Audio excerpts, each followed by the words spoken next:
Okay, everyone. So we're live with Everybody's Golf.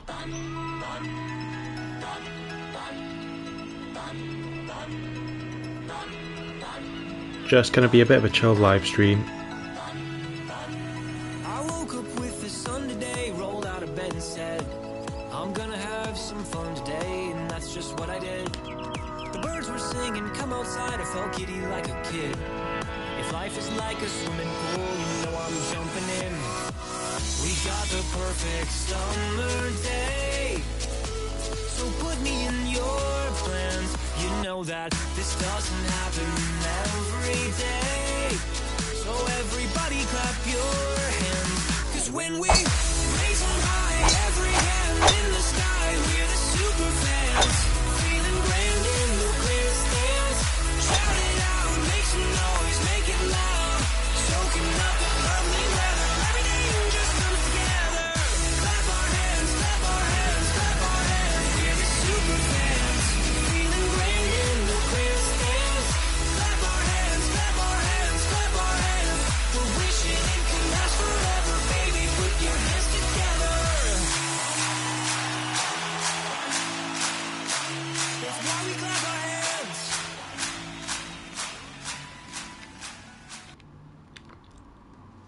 Everybody's golf. So if you haven't played this game before, it's quite an arcadey golf game. Certainly not a simulation, but it's got a lot more depth than I think the visuals let on. I've had this game for about 5 or 6 years now since it came out. So there is a career mode, and what happens in career is you play a number of different opponents, progress through different courses, and you level up. You can level up your clubs as well, which I'll show you in a moment, but we'll just jump in a game just to get to grips with it a little bit.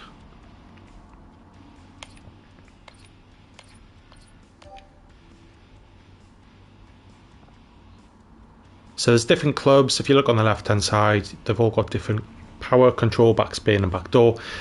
Power is pretty obvious. It's how far you can hit the ball for each type of golf club. Control is how accurate it is. Backspin, how much spin you can put on. And backdoor is, how to describe it, it's how likely you are to hole out, I suppose. So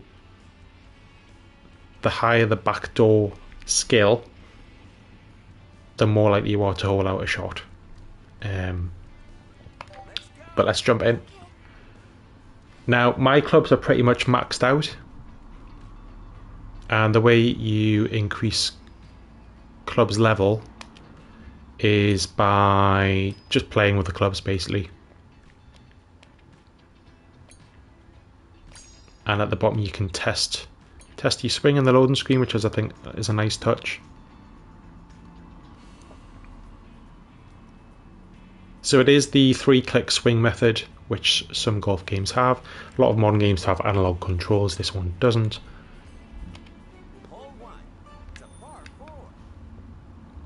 So yeah, I just thought, obviously I've been uploading a lot of videos on the YouTube channel, but I wanted to do some live streams, so this stream is just going to be a bit of a chilled one, just to get the grips with it, get the sound settings right. So if anyone is watching, let me know what the sound's like. So what do you do here? So you can obviously switch your clubs. This one's currently on a driver or one wood, and you can see in the top left it's power's 25, control's 15, they're at max, backspin 5, backdoor 5. And changing the clubs, you can see all the different stats on there. And the way you level them up, power is, I believe, if you hit a shot with that club above 95% power, and it lands, for example, in the fairway or on the green. I don't think it counts if it goes in the rough or the bunker. Control, I believe, is if you get a shot within so many yards or so many feet of the pin.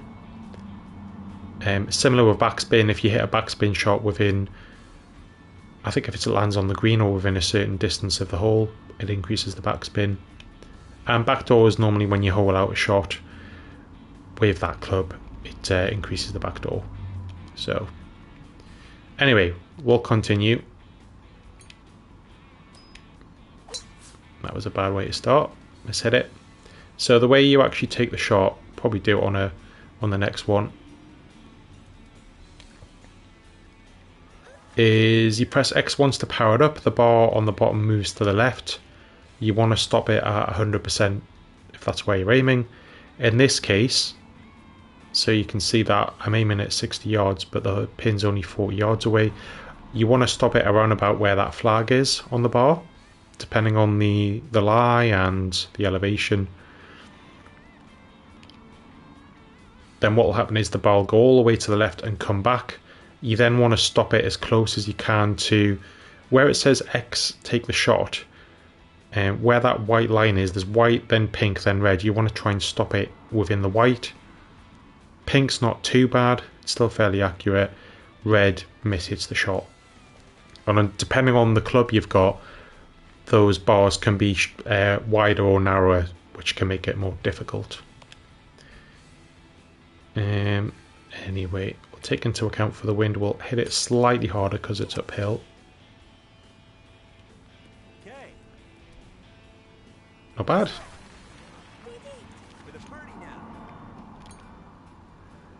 And putting's very much the same, it's just the 3-click.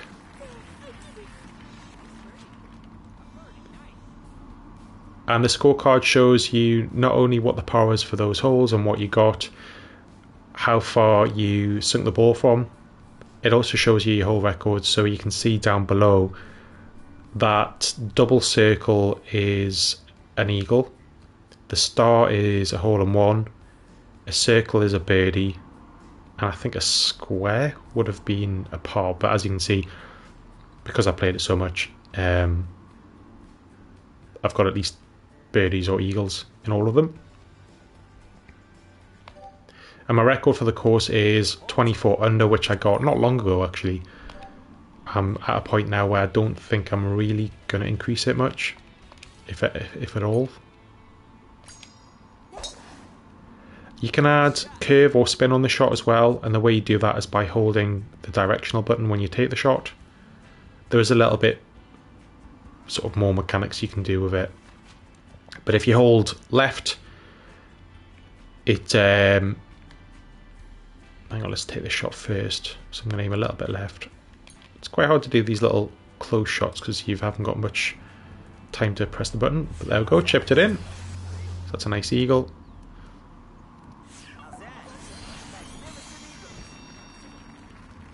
Yeah, if you want to curve the ball from left to right, or a fade for a right-hander, you want to hold left as you take it. So if I hold left now, this ball would go towards the trees on my left and then sort of fade back round to the right. And the opposite, if you hold right, goes from right to left. Hold down, it'll put backspin and it'll put a bit of loft on it. Hold up, it will add topspin and the ball will go a little bit lower. There are some sort of more advanced shots that you can do as well, which we might get onto at some point, but the more sort of spin and sort of additional things you add on, it can make the shots more difficult to actually hit. So you only want to use them in certain situations.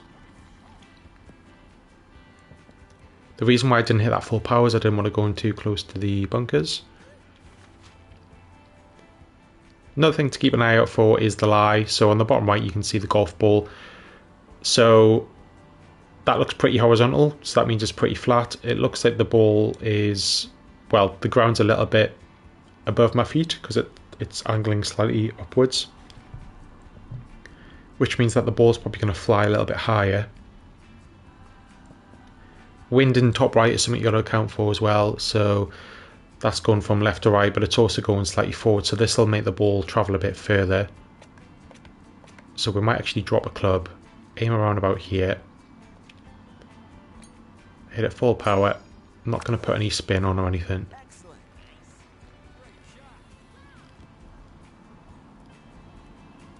I see a little bit short there.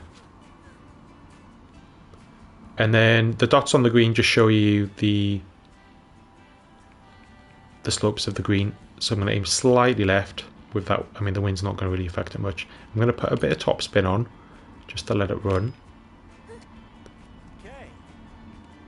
Oh, close.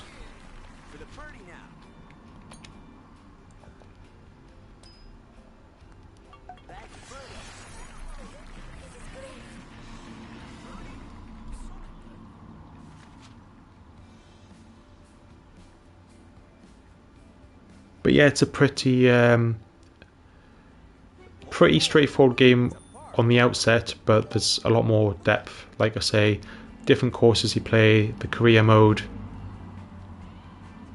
You can have one-on-ones with different characters that you unlock. Another thing you can do as well is add additional power, and you've got so many power shots per round. As you can see on the bottom right, it's got a P and then a red 14. That means I've got 14 power shots in this round. So I'm on the driver. The maximum for this is 312. If I use the power, that increases it to 322. It does make the shot a lot more difficult, but I am going to take the risk. I'm going to aim towards this bunker. I'm going to put a bit of draw on, try and hit it good. I've hit it perfect. So it's just whether I can avoid the bunker that's at the front right of the green. Or the rough even. So it's gone in the rough, never mind. And you can see the lie on the bottom right now. Now it's sloping from right to left, so this will kick the ball a little bit left, so we're going to aim that way. And the wind as well. The lie is at 81 to 90%, so that's a variable. So even if you hit this perfect, it's not 100% sure whether it's going to be, 81% or 90%, somewhere in between. More likely than not, the better you hit the ball, the higher it's going to be towards the top end. But that means that the distance isn't going to be as much, so it's going to be about 90% of the power. So you definitely want to aim a little bit more. I'm going to aim right. I'm going to curve it a bit from right to left, so I'm going to draw it.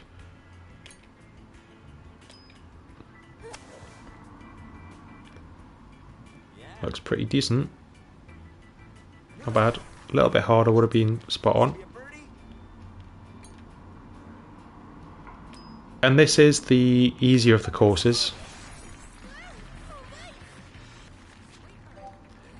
It's a little bit more like a traditional golf course. Some of the other ones are...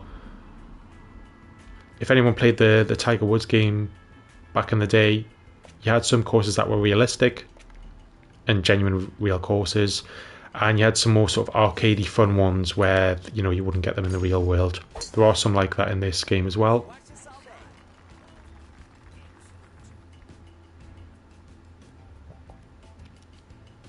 Just short of the bunker there.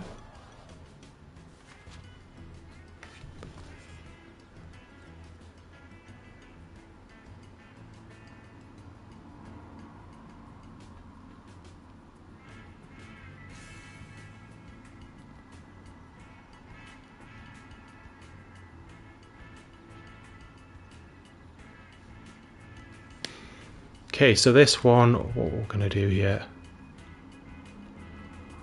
So I could go for it. Obviously you've got these trees in the way.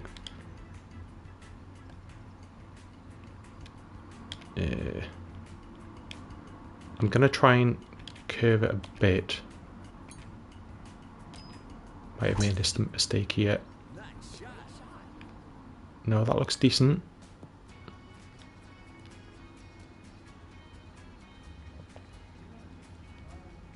Not too bad, not too bad. And on the green, if you use the power shot, it just changes the length of the putter, so it goes from 60 to 90. But it doesn't affect the difficulty. On this one, because it's quite a bit uphill, as you can see, next to the flag it's got up 1.6 foot. That's quite a bit, so you want to hit this pretty hard. I'm going to say about there. A little bit. Weight was about right. Got a difficult putt here though.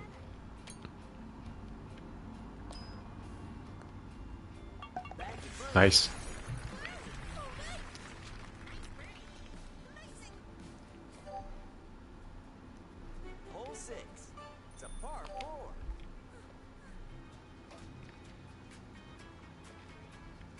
just had a message from one of my subscribers on YouTube, so he's going to be joining the stream soon as well. Yeah, and if you are watching, please go and check out my YouTube channel. That's where I post most of my stuff. It's Toon Gamer, like I am on here, so the number 2, then OONGAMER. And same with my Discord, got a few people on there, so same name, go check that out. It is on my Twitch information, it's got links to YouTube and Discord, etc.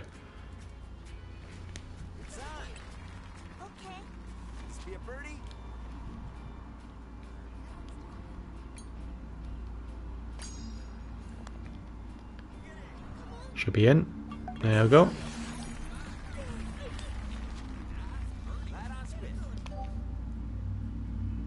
Can't remember how many hole-in-ones I've hit in this, but I've hit a few. And hold out fairly regularly, sort of like for birdies and eagles. I think I've hit 2 albatrosses, which is a double eagle, so that's where you hit a, well, you can either hole-in-one on a par 4 or you can hit it in 2 on a par 5, and I think I've done that twice. It's probably more rare than a hole-in-one.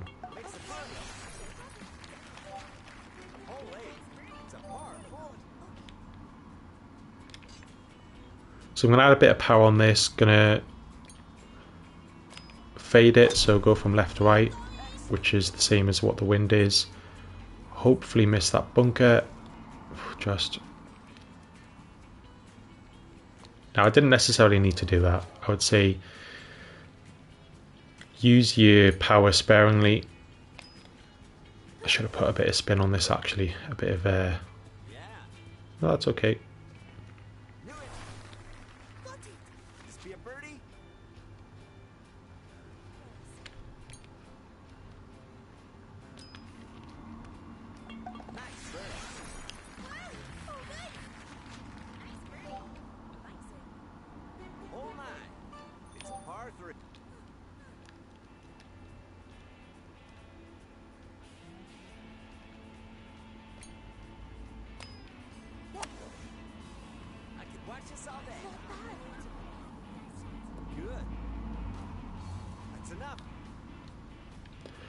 Be sweet to get a hole-in-one on a live stream.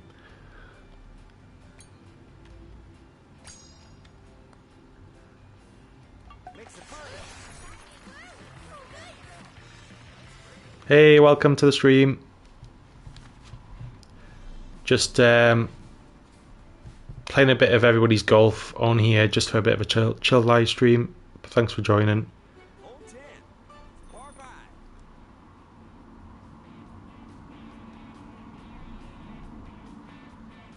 Yeah, I do like golf.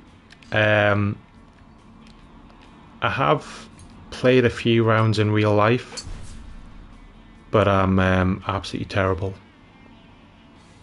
It's definitely a game you need a lot of practice at, and I don't think I've got the patience for it. So at least in games that can, you know, it's obviously a lot easier. But yeah, this is a bit more of an arcadey game.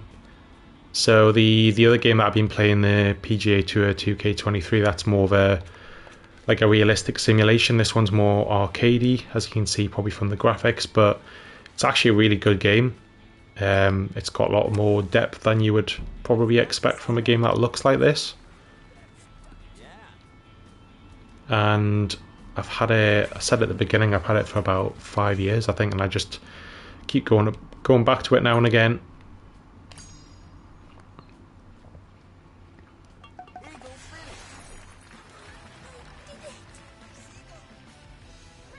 Oh wow, drop a mobile, yeah, that's a blast from the past.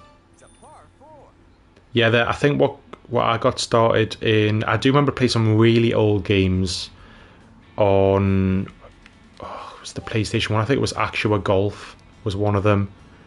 I mean, it looked terrible.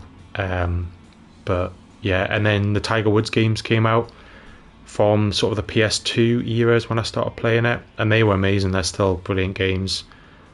And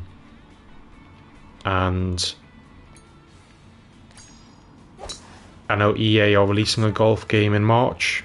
It's not Tiger Woods anymore because he's not with EA, but I think it's just called EA Golf. So been keeping an eye out for that. So I'm probably going to buy that at some stage, but probably not at launch because there's potentially a few issues with it that have been mentioned.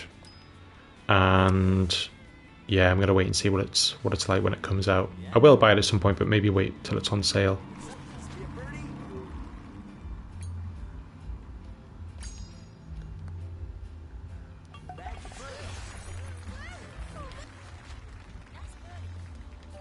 Yeah, exactly. I think a lot of people release games now knowing that they can patch them.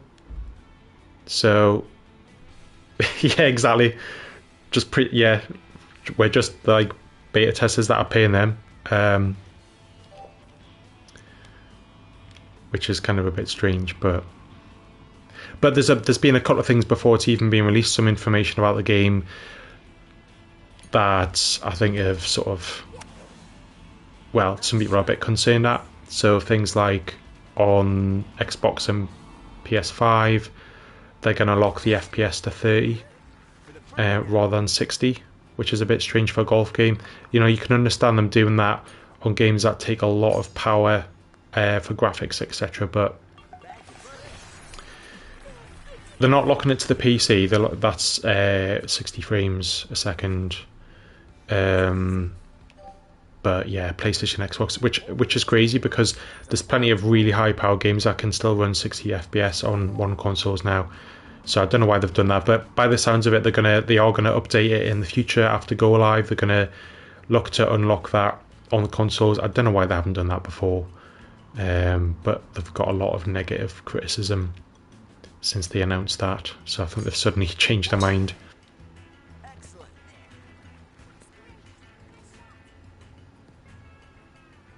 Let's hope we don't go in the bunker.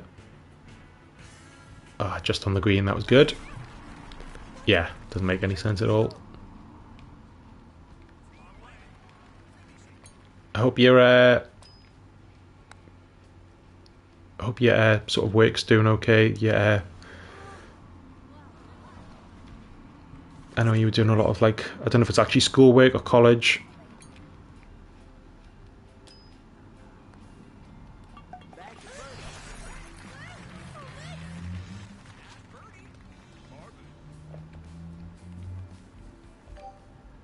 I mean, my knowledge of golf's fairly... I've watched a lot, and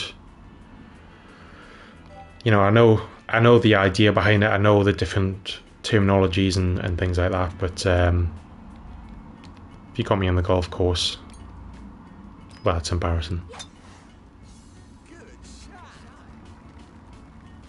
Yeah, that sounds super stressful. I don't miss being sort of at school and college and all of that. I found it super stressful when I did that. Obviously, I work now and full time, and that has its own stresses. But I found school more stressing than working. So good luck with that. Ah, straight in the bunker.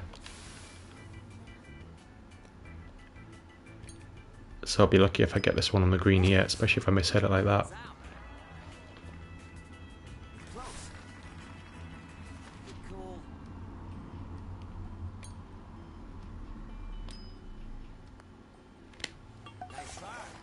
Yeah, the Wii Sports. The Wii Sports golf was pretty good.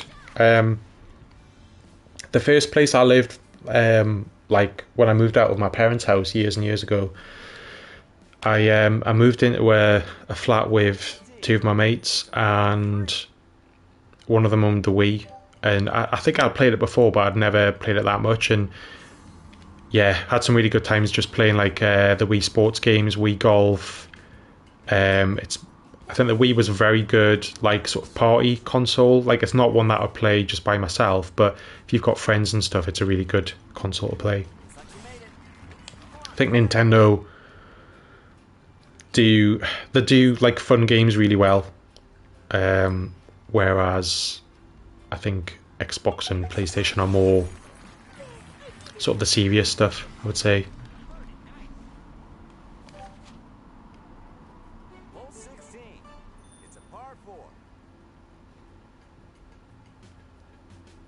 I was going to ask, your username, how do you pronounce it? I know you can't say, but is it Young Dev? I'm assuming that's what it is. Obviously, I've never actually spoke to you, like, verbally. Deve. Young Deve. Or Deve. Deve. Okay. So, I'm going to try a shot here, just to prove it's not a fluke. So, you can't really make it on the green normally, but there is a bit of a trick shot you can do where you skim it off the water, so you purposely hit it in the water power to bounce and then land on the green. So we're going to go for it. So I just thought I'd tell you that in advance to prove if it works, it's not a fluke. And now I've hit that perfect. I've hit it as perfect as you can do. There we go. Did it. Oh my god. Look at that. Oh man, if that had went in, that would have been the best hole-in-one I've ever hit. Damn. I was just saying before you joined, I'd be so good if I hit a hole-in-one on a live stream. I'd love that.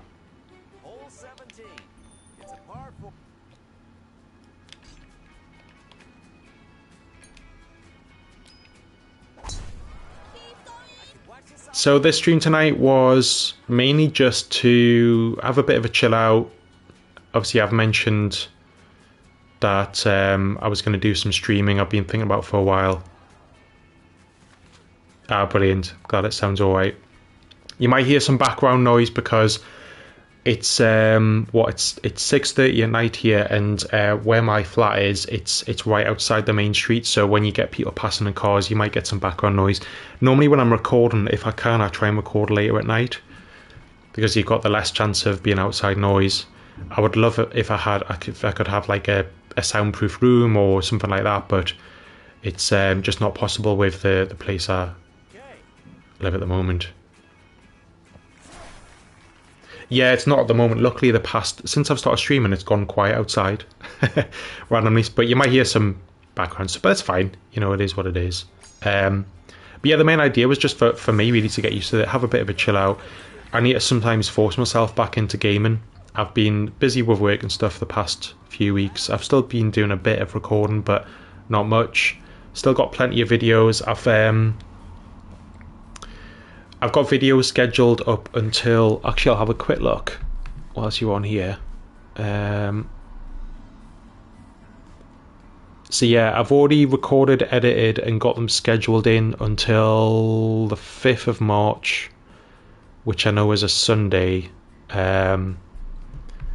So yeah, but apart from that, I haven't got any more to edit. So... yeah, it's pretty far hard. I like to do that because I do go through periods where I either because of work and other sort of time issues, other commitments I've got, I might not be able to play or record for like quite a few days. So when I'm in the mood for it and I've got time, I kind of want to just get as much done as I can. Yeah, so I don't stress about it. That's my main thing. I like to be organised. But as you saw, I think you saw earlier, I've just bought Returnal for the PS5, which I thought about getting when it came out. I think it's been out a year now because it's just come out on the PC. And I like the look of it, but I wasn't 100% sure. And then I've been watching a few videos recently, and it looks really fun. It's like a roguelite shooter, so yeah, I thought that'd be a really good one to try on a stream. Yeah, I saw you on Twitter there liking it. So, I thought that'd be a really fun one. I think there's certain games that don't work on a stream and some that would, and I think that would be a really good streaming one. But there we go. That's a nice eagle to finish that round. We're going to keep playing anyway, so I'm going to stream probably for a couple of hours. So if you need to drop off at any point, don't worry. Just give us a shout when you're going. But yeah, Returnal looks fun. I haven't tried it yet. I'll probably do a bit of a setup at some point just to get the audio levels right, because it's a little bit harder on PS5. If I'm doing it from a laptop, I could adjust volume levels a little bit easier, but on the PS5 you can't actually adjust the broadcast settings. You can adjust the mic volume, but you've got to adjust each game individually, and obviously each game has different sort of volume levels. So I've got the volume set quite low on this game.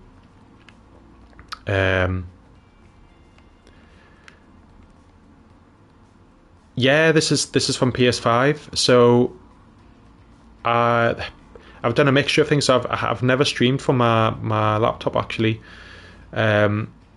I joined Twitch ages ago and did a couple of streams, and if you look in my channel, there's really nothing there because I only streamed a couple of times, and that was back in the day when I wasn't really used to like recording and stuff. But this is streaming directly from the PS5, just through the actual PS5 function. So just before I continue, I'm gonna jump into another course. Let's try the second course.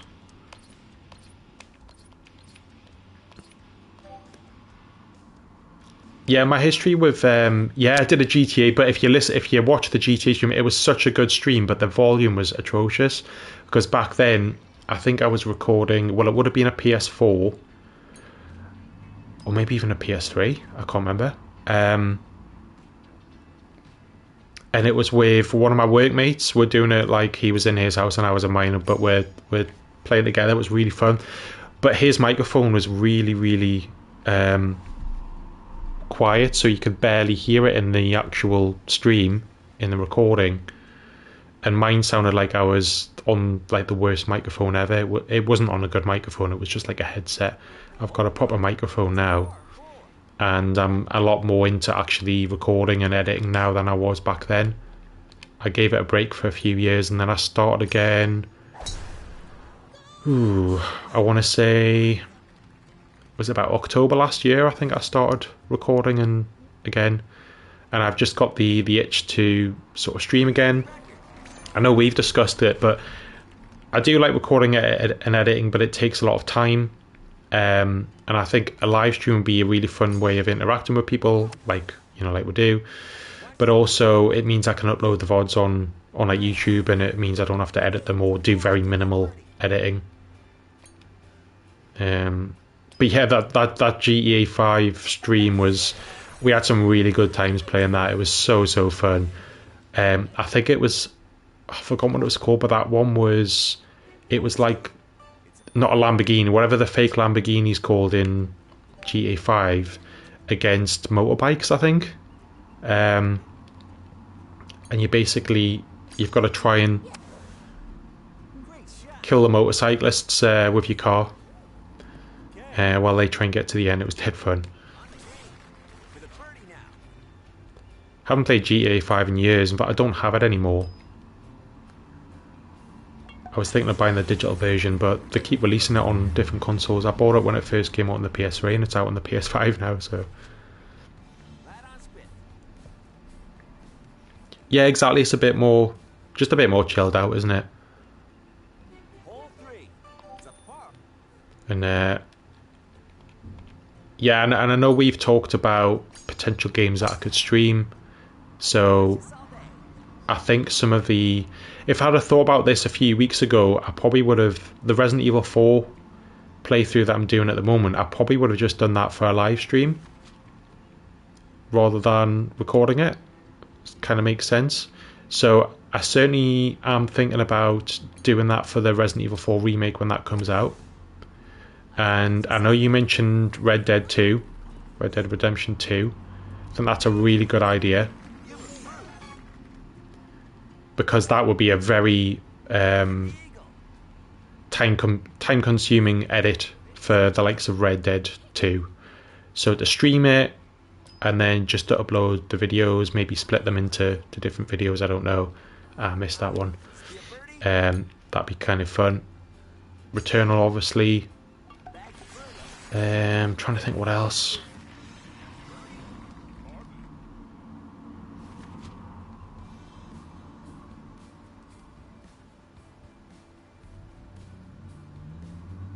Okay, so you think the Resident Evil 4 is a bit better in the video format?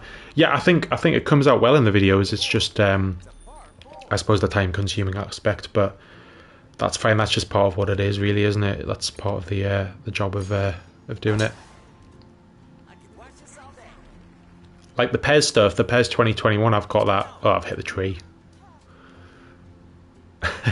Oh, I got a bit of luck there. I've rolled back onto the fairway.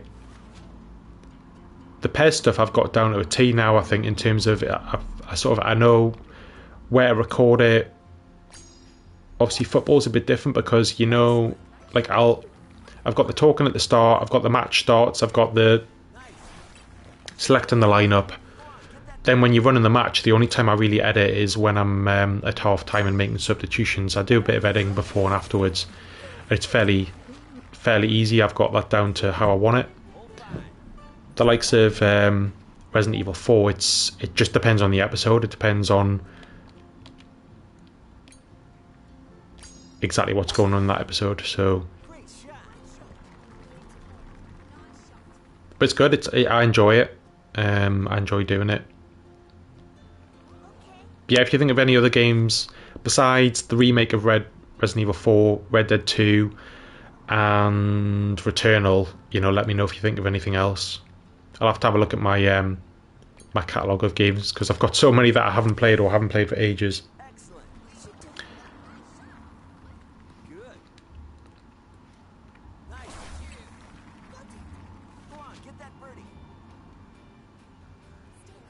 Yeah, I think the new Resident Evil 4, by the looks of it, I've tried to avoid it. I don't want to watch too much of the videos and the previews. But oh, Hitman, of course.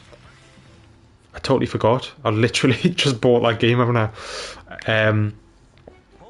I purposely haven't played any of the freelancer stuff on Hitman yet. I've been playing some of the sniper assassin modes, I've been playing some of the single player, but the freelancer, the new mode, I was kind of holding out for maybe doing that on a live stream. So actually trying it for the first time on a live stream and not have any practice, and it might go terribly wrong, but yeah, I've just some bloopers. Yeah, exactly. That might be kind of more fun than being like really good at it. Maybe not for me, but for the viewers. So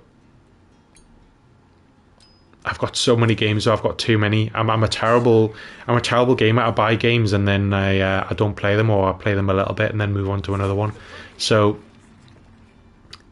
in a way, I was thinking that streaming might actually help me play them. Oh god, I'm the same with books. I haven't read a book in about 3 months, and I went through a phase where I was reading books and I was like reading them in 2 or 3 days and then moving on to another. So I was doing really well, and I've got a series of books that I'm about halfway through.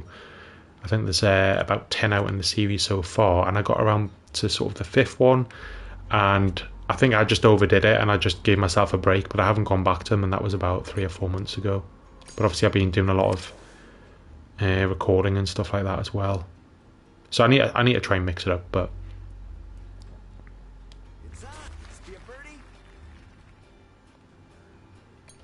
and to be honest, in terms of, I mean, I've got plenty of games for me to be getting on with, but in terms of other games that are coming out this year, apart from Resident Evil 4 Remake, potentially the EA Golf game, I can't really think of any other games that I'm like massively interested in.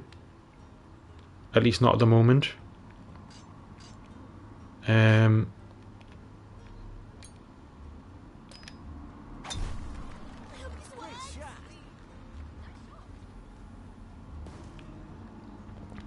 That's a nice shot from there.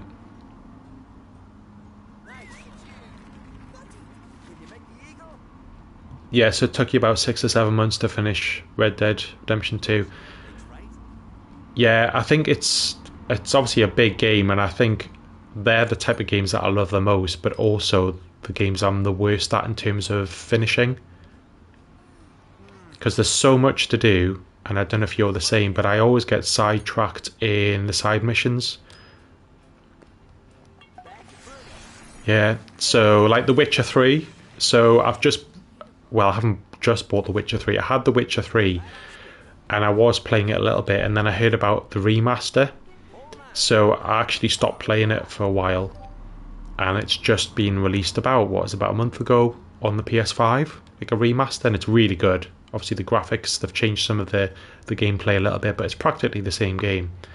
But on that, there's a game, I don't know if you've played it, but there's a game called Gwent, which is like a card game that you can play within the game. And I end up just playing that rather than playing the game. It's just ridiculous. I never get any of the game done. So, but Red Dead Redemption 2 is definitely one I want to go back to, because I absolutely loved that game when I was playing it. I think I got up to...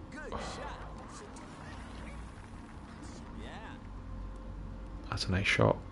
I can't remember exactly where I got up to in Red Dead Redemption 2, but it was not long after there's a group of you that move camp, and I can't remember exactly why, but I think it's to get away from a group of people, and you set up a new camp somewhere. I think it's like chapter 3, something like that.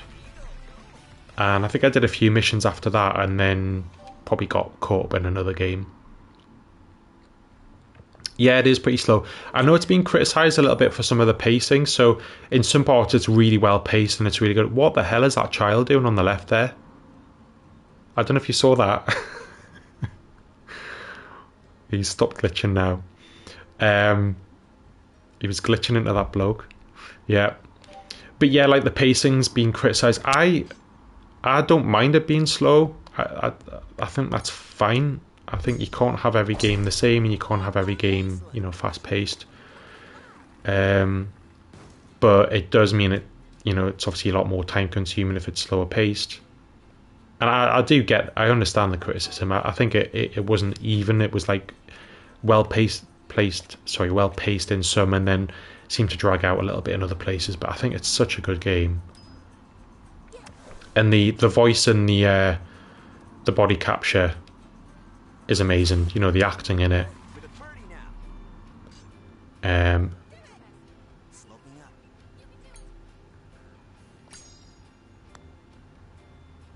Nice. So yeah, if I did play that again and streamed it, I would probably start from scratch, which is a bit daunting considering I was probably about halfway through the game. But I don't think I'd want to start streaming or recording. That's a nice shot. I don't think I'd want to do that from the middle of the game. I want to do it from scratch again, and then it would get me caught up in all of the mechanics and the controls again as well. Yeah, God of War. Again, just a common theme with me is a game I did buy many years ago when it came out. Played sort of the first hour or so, was really enjoying it, and just didn't continue it. I think there was a reason at the time, actually. I think that might be when I was like moving house and stuff, and just didn't play games for like months for one reason or another. So yeah, and then they've released it on the collection that you can get when you got the PS5. You get there's 10 games that you get for free. God of War I think was included, so I have got it digitally, and obviously I'd want to play that before I even thought about playing the newer one, Ragnarok, which looks amazing as well. I think that's what got me. The God of War was the story. The story's amazing, and again the voice acting and all of that it won awards for it and everything. If you're going to go for a story-driven game, it's got to really sort of hit you, and you've got to just... I don't know if you ever played the original God of Wars from, I think it was the PS2 era. Yeah. They were obviously a lot more arcadey, and the story wasn't... It had a good story. I mean, it was just the, you know, the Greek mythology, but it wasn't anywhere near as, you know, in-depth, and the acting, and it wasn't like what it is now. Yeah, it was very arcadey. The story wasn't, you know, it just copied some sort of folklore and the Greek mythology, but it didn't really go into too much depth. It was more just about the action. But it was really, really fun. God of War 1 and 2 were like some of my favourite games. And the new one's just, it's all about the story. Oh, the action's obviously brilliant, but it's mainly about the story. So that'd be a good one to try. Maybe for a stream as well.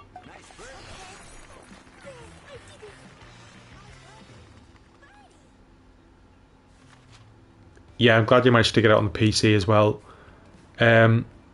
So I'm sure I shared my laptop specs at some point. But I bought a few years ago a gaming laptop. I know laptops are nowhere near as powerful as actual PCs for gaming, but it was absolutely top of the range when I bought it. But this was a few years ago, so it pretty much can run any game. I'm in the water.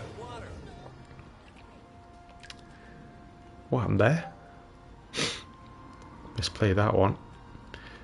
But yeah, it can pretty much play any game. Although I'm guessing sort of towards nowadays it's going to lag behind a bit. And when I was talking earlier about potential games that I would like, the only other one I can think of, which I never seem to mention because my worry is my laptop wouldn't handle it and I don't have an Xbox, is Starfield, which could either be the biggest game of the year or it could be the biggest disappointment of the year. Hopefully it's, you know, going to be really good. I love, you know, like the likes of Fallout, Elder Scrolls, Oblivion, all of that. So Bethesda games I absolutely love. Normally they're quite buggy when they come out, but like still brilliant games. Yeah, it's been so hyped. It's because it's the first time in ages that Bethesda Studios have done a new IP. So one they've actually developed themselves. And they only release games like, well, it's very rarely. It's like every few years they release a game, and that was terrible. I was really disappointed. Well, not really disappointed, but Fallout 76 didn't really interest me that much. I bought it and played it, and it just wasn't the same as the other Fallout games. So I think they really need to sort of hit this one out of the park. Otherwise, people are going to lose faith in them a bit. I think it'll be brilliant, but we'll have to wait and see when it comes out. Alright, let's hope we don't hit the water this time. This could be close. No, okay, it could be on the green here, actually. Go on. Ah, just short. Yeah, but I very much doubt that my laptop will be able to run it. Ah, I just missed.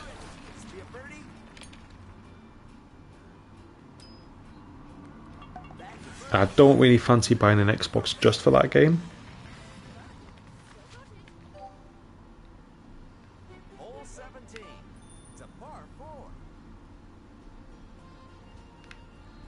Yeah, I think when the game comes out, I know there's like different websites you can use where, like, can I run this game sort of thing.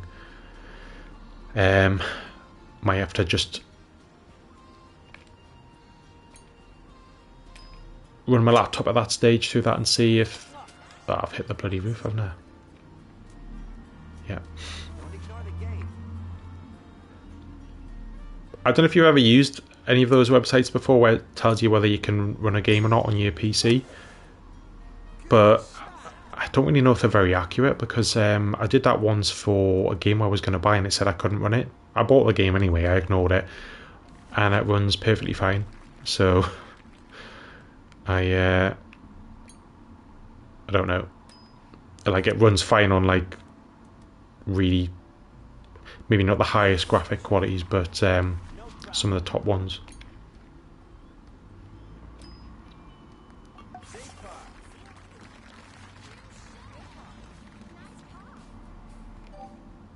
Final challenge, hole 18.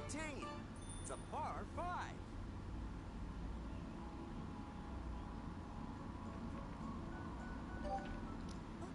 Yeah, that's it. I think the Xbox is just as good a console as the PlayStation. I know you get like Xbox and PlayStation fanboys, and I've never been. I mean, I've always preferred PlayStation, but consoles themselves, there's very, very little between them, and it's always been like that. No matter what people say, they're always very, very close. One might be better, one generation, one might be better than another, but they're not completely different. But like you say, the way Microsoft are now is, if you've got a decent PC, you can pretty much play any Xbox game anyway. So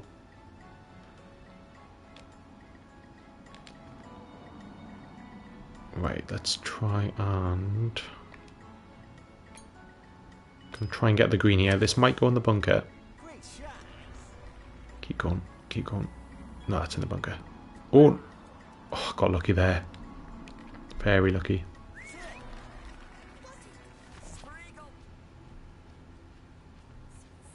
Sloping up. Breaks left. Yeah, those websites. Yeah, like you say there, you've tried it yourself, and they don't always tell you the truth. So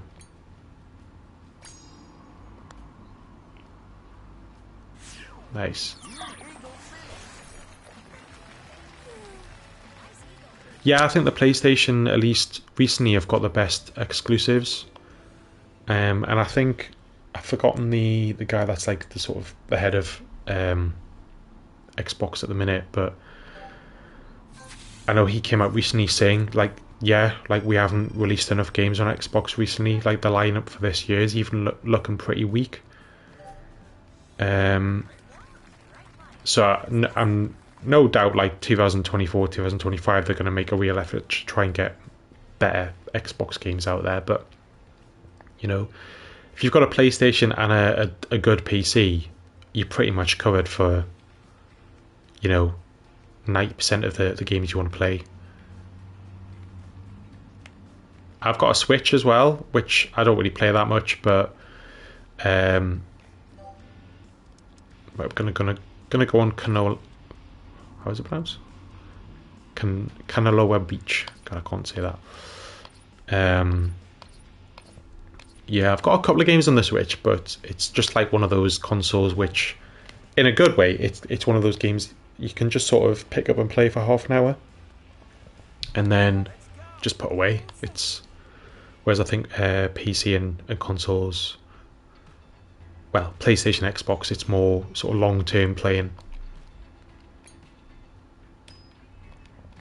I'm not a massive Pokemon fan or anything, but I've got God, which one was it? Scarlet? Pokemon Scarlet, I think it was.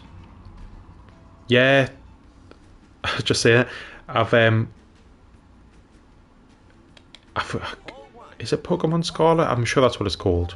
I know they always release two. It's basically the same game with a few different Pokemon on each one. And I would say some of the reviews I got were poor because of the graphics, and it is pretty buggy and glitchy. That's not a good start. But if you ignore that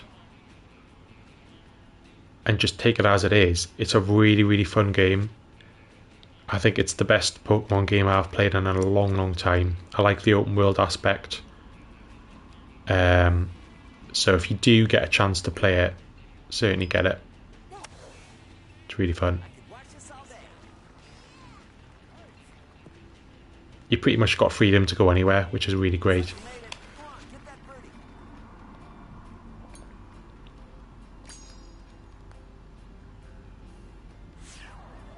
Back to birdie.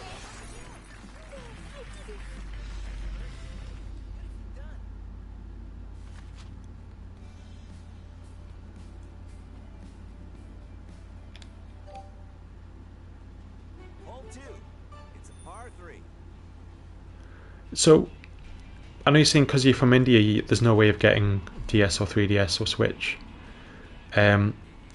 Why is that, if you don't mind me asking? Is it not allowed in that country? Is it just that they don't get imported there? Prices, okay.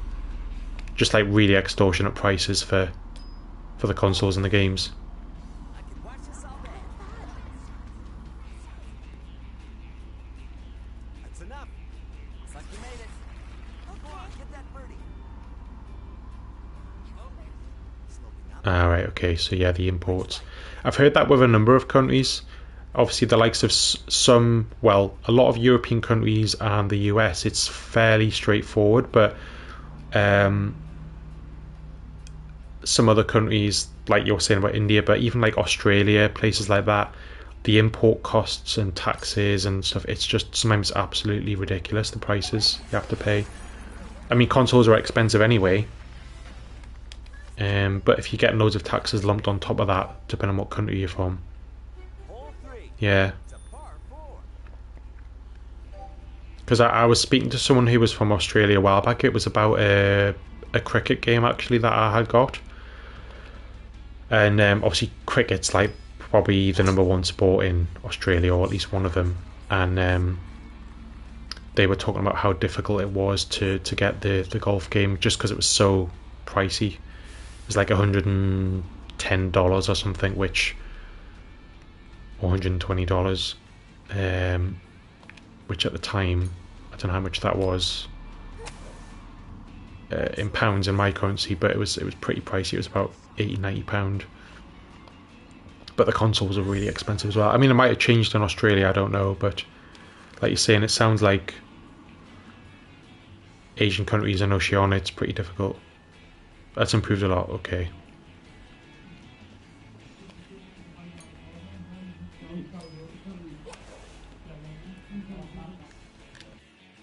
Nice approach. Pressure shot. Make it count. 59k.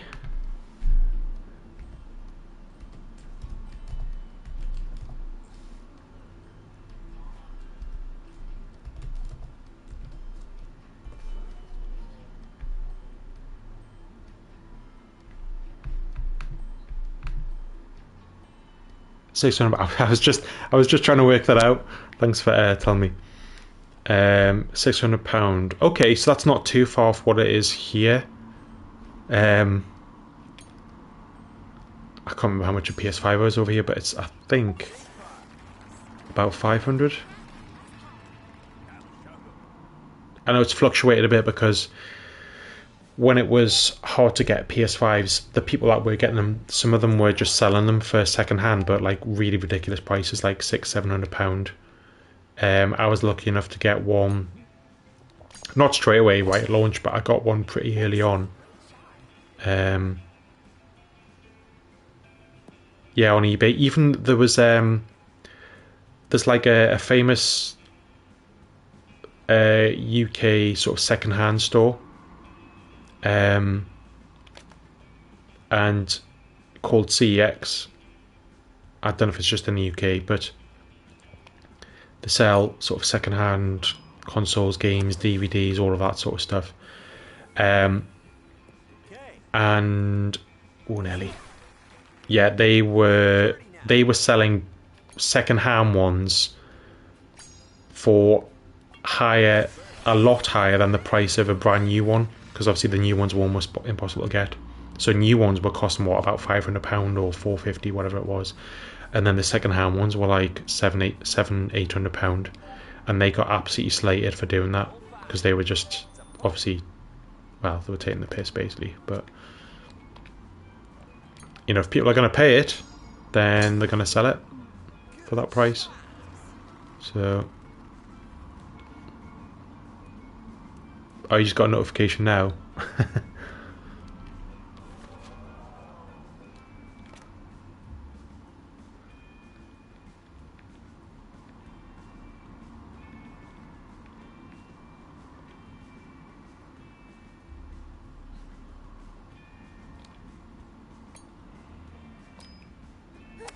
See if we can get this close.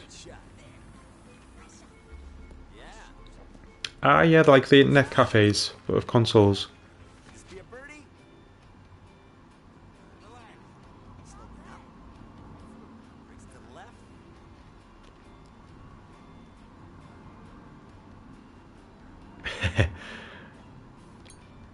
Yeah, that does sound really good. Yeah, I remember when the God. I mean, I'm going to show my age because I'm clearly a lot older than you. But I remember when the first GTA came out. I'm talking like the first ever Grand Theft Auto. That was on the PS. Sorry, it was on the PC. Wasn't even on the PlayStation or anything. It did eventually come out on the PlayStation, but it was just on the PC. I didn't even have a PC. One of my mates had one, and he had Grand Theft Auto, and I didn't know what it was. And I don't know if you've ever seen the original, but it's like a top-down. That's not a good camera angle. It's just a top-down game, and obviously it was like all these parents worried about their kids playing it and stuff. And when you look back now, it looks so arcadey and like, yeah, it's violent and there's blood and stuff, but it's so arcadey. You think compared to the actual 3D, like San Andreas and things like that, like what you can do, it's so different. But yeah, and when it eventually came out on the PlayStation, and I did have a PS1, I begged my parents whether I could have one, and they wouldn't let me get it. I was gutted. I can't remember how old I was then, though. I was pretty young. But obviously, I eventually got when GTA 3 came out. I was probably a teenager, I think. And then San Andreas is still one of the best. I mean, I love GTA 5. It's absolutely amazing, but San Andreas is for when it came out, it was just by far the best game that had ever been made at that point. It was just ridiculous. Probably looks a bit outdated now, and I know they re-released it recently. Like a remake, but apparently it wasn't very good, the remake.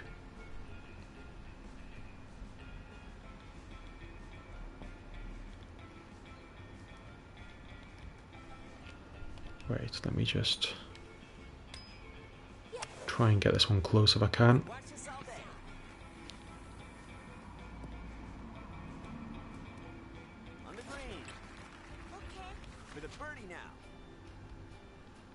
So I know you were saying that you got you've got like a decent, well, really good gaming PC now.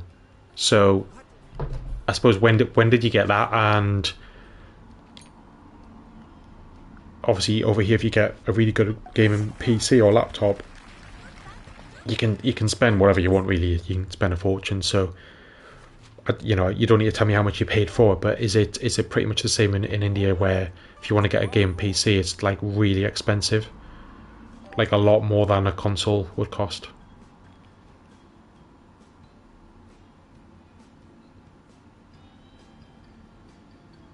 Okay, so India's about almost like 10 years, sort of 5 to 10 years behind what at least was back then.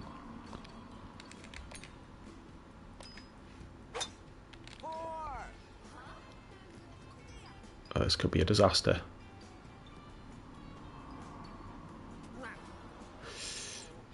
Oh, I'm out of bounds. Ah, for God's sake.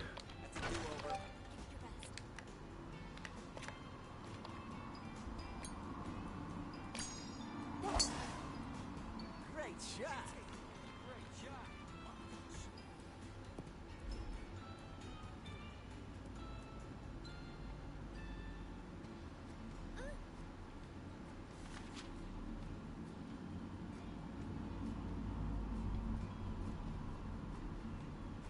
Okay.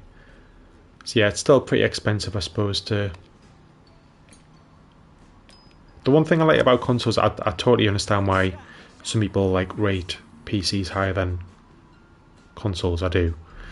But the one thing I like about consoles is, you know, if you buy a PlayStation or an Xbox, that any game released for it, unless you get a really crappy developer that just releases an absolute shit show of a game, it's going to run the game. It's going to, you know, it doesn't matter what PlayStation you got, they're all the same. As in, you know, every PS5 is a PS5, so it just works the same. Whereas a computer and a laptop, you've got more scope to just gradually keep upgrading it, run the games better. But it also means that you can fall behind a lot quicker, and that you're not guaranteed to be able to run a game, like a brand new game that comes out. Even if you've got like a really expensive PC or laptop, if you haven't got the absolute top of the range, you might not be able to run a, you know, a AAA game that's just been released. You might not be able to run it very well. Yeah, exactly. It's going to be obsolete. Whereas, you know, like with a console, it's pretty much right. You've got a PS5 now, say. In another 4 or 5 years... God, I'm doing atrociously. I'm not paying attention, that's why, but...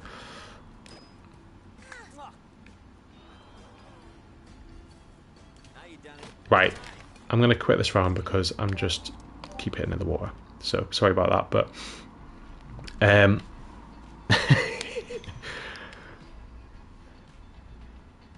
I can't concentrate. I can't play and talk at the same time. That's trouble, and I'd much rather talk, which is why we're just having a chill game today. Let's try another course here. But yeah, if you buy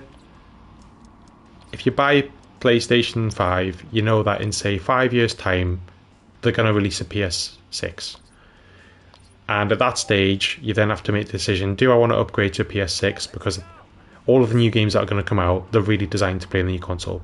But it's fairly straightforward. Whereas a PC, it's more gradual.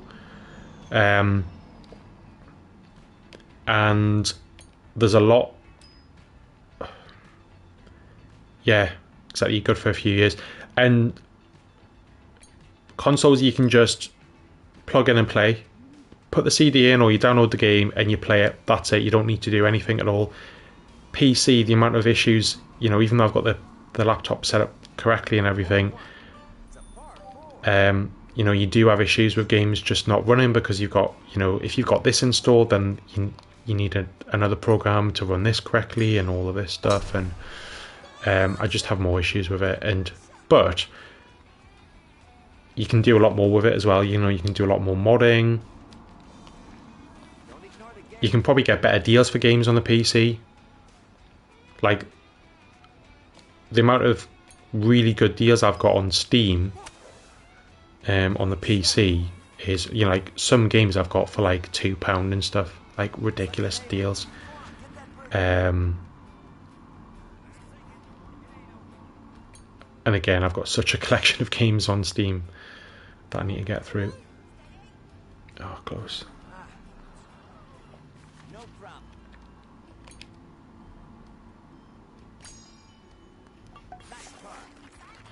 Yeah, I mean, I have stuff on my wish list on Steam. I just keep them on there, and then obviously you get notified when there's a Steam sale on. And they do sales all the time, but when they actually have their big sales, like some of the stuff's just 85-90% off. And if you're lucky and it's one of your games, you just snap it up then. So you just wait till it goes on sale. It's great. PlayStation's pretty good for sales as well, but nowhere near the level of Steam, I'd say. Like, I got Returnal on sale, which I just bought today. Like I say, I haven't played it. That's normally supposed to be, what, £60-70? And I got it for 33, I think. Obviously, it's not a brand new game. And if I bought the disc version, which I'm staying clear of now, I'm just buying digital games now. If I try to buy the disc version, I could probably get a lot cheaper. You've got Tekken 6 for £1.50. That's amazing.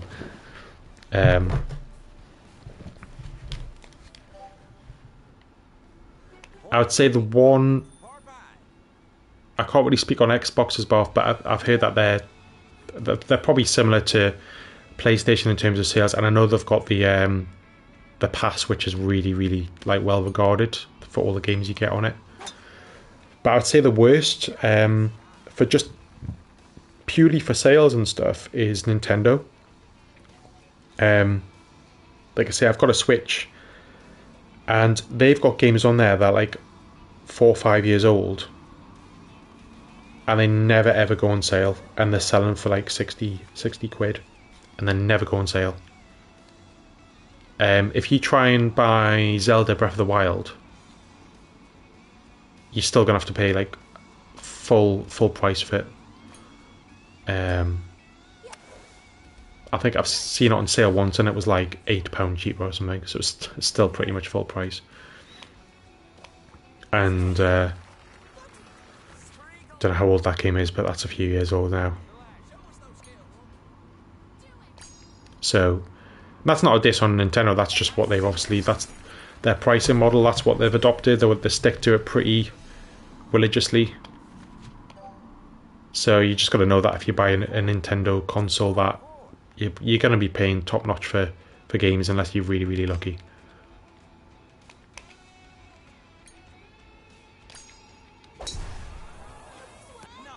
Oh, I've hit the bloody cactus. I hit that shot perfectly. I've hit the bloody cactus.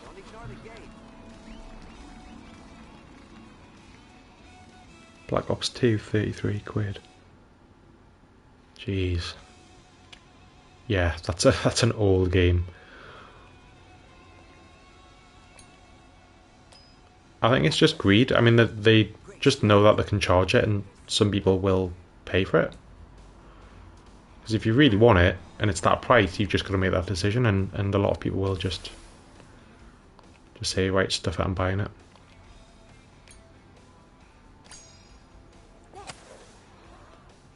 I think I've learned to be a little bit more, unless it's a game I really, really want badly, I just wait for games to come out on sale.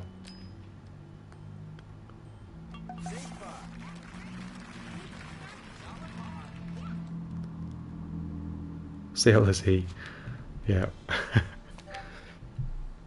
I think what's great though is on most consoles, like Steam, all the consoles, if you add something to your wish list, whatever you're on, you pretty much, I'm assuming it's the same for Xbox and that, but you get notifications whenever the game you've put on your wish list is on sale. So it's dead easy. You don't have to like check all of the time. Watch out!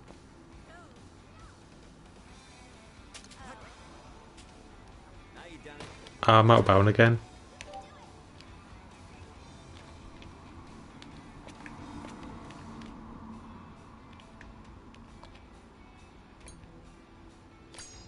I could watch this all day.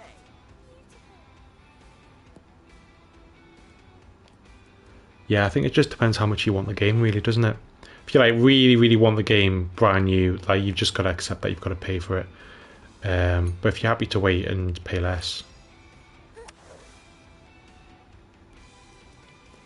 and I suppose especially with me, that the way I play games, which isn't great, I don't finish them and don't have as much time to play them as I wish I did. I do figure like, what's the point of me paying full price for a game brand new that I'm not gonna play maybe for a while? So Hole 6. It's a par 4.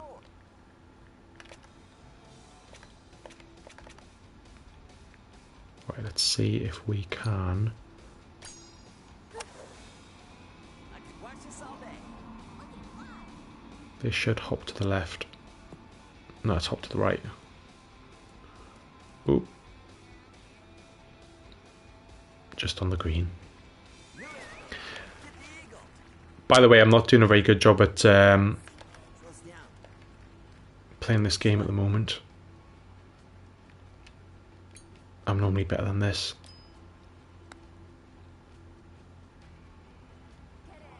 Is that in? Oh, what a shot.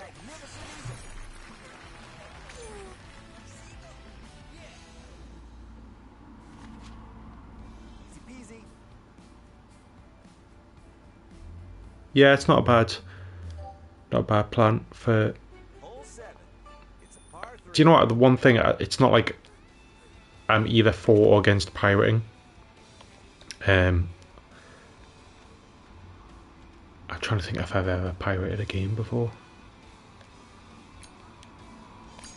Certainly, I know I haven't for PlayStation like that, because I know that's pretty difficult to do. I remember one of my friends when I was like really young had a chipped PlayStation, so I don't know how it works, but someone local will be able to chip the PlayStation and you could play like pirated games on it.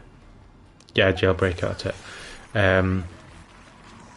So I remember one of my friends having that, and he got loads of discs and loads of games, and I just had an old PlayStation. I didn't have that, but and I know you can. It's easier on PC. I know you can buy cracked versions of games and things like that.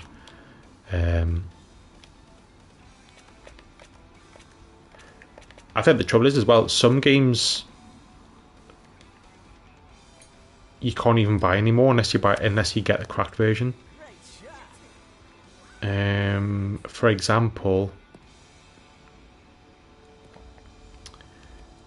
PES 6, which on the PC, I don't even know if it was ever released on the PC, but I couldn't get it anywhere. I was going to try and buy it legitimately, literally could not find it anywhere, and I would pay for it if I could. But because I couldn't, and there's a big website out there that releases the PES stuff, I got it on there. So yeah, it's not available anymore. So, and I bought it before, obviously, I bought it back in the day on the PlayStation, so it's not. I think in those examples, whatever you feel about pairing, where games literally not available anymore, and that's the only way, I think that's totally fine.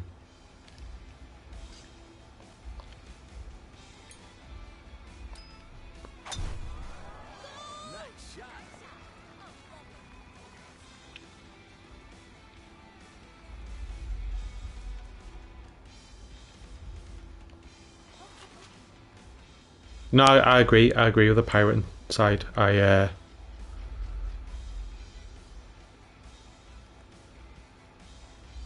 It's the same with music as well, isn't it? Like, I feel like if I don't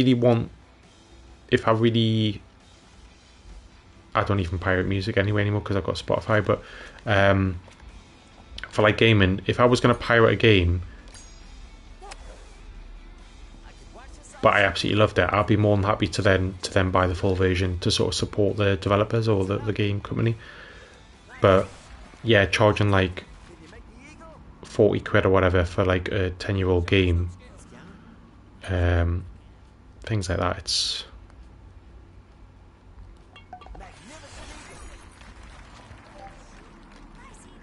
I know it's their decision what they charge for it, and then it's up to you whether you want to buy it, but they do. They know what they're doing, and certain games companies are better than others. And I'm not gonna sort of diss on sort of Call of Duty and stuff, because I haven't played Call of Duty in years, but I absolutely used to love Modern Warfare when that came out, things like that. But they just released Call of Duty pretty much every year now, and they don't make massive changes. Same as actually what FIFA and Pro Evolution Soccer did. Some years they would make significant changes and you think you're getting your money's worth. Other times they wouldn't even really bother doing anything. Make a few little tweaks, change the name to the next year, and charge you full price. And you think, have I really paid full money for what is in essence pretty much the same game?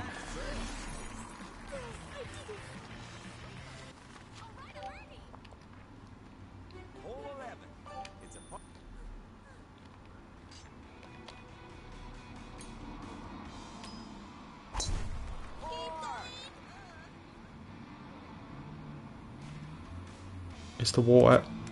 Oh no. I think I've went out of bound more in this stream than I have in the entire time I've played the game.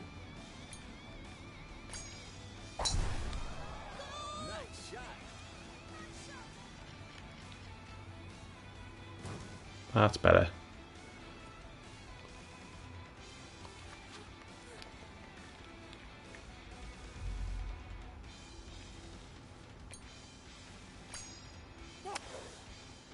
Great shot. Ooh, a bit too far. Yeah, exactly. It's just because I'm interacting and obviously you're not concentrating the game as much, but that's the whole point of this. Sloping up. Right.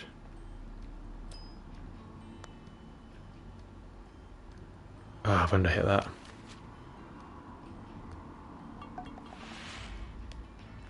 Double bogey. But you can see on my scorecard, so if you're not familiar with the game, when you're on the scorecard, the bottom where it says whole record, that's like the best score I've got in a round before. So the circles are birdies, the double circles are eagles, the squares are bogeys, and the dashes, the green dashes, are pars. So you can see that the whole record, if you look at them, they're all either birdies or eagles, which is really good. And my best record round total for this course, at least, is -18.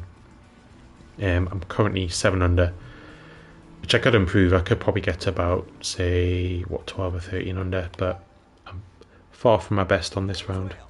It's a par 5. Do.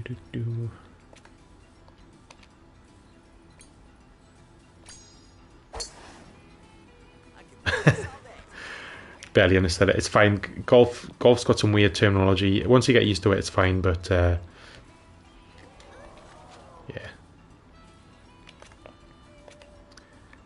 So can we get this on the green? I think we can.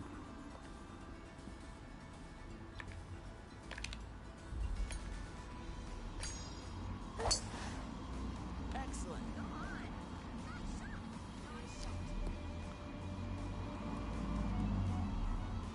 Yeah, well, like I say, I've got God of War would be a really good one to stream. I agree. Eagle. I have definitely got the first one Sloping up. on digital because it was released in that PlayStation Collection thing that you get when you get a PS5. I don't have Ragnarok. Ooh, oh, too hard. Go on, get that birdie. But the only reason I didn't get Ragnarok is because I haven't completed the first one. Like I said, I started it a while, like ages ago, and never completed it. Oh, so your dad played it as well. Your dad played it ahead of you. Hole 13. It's a par.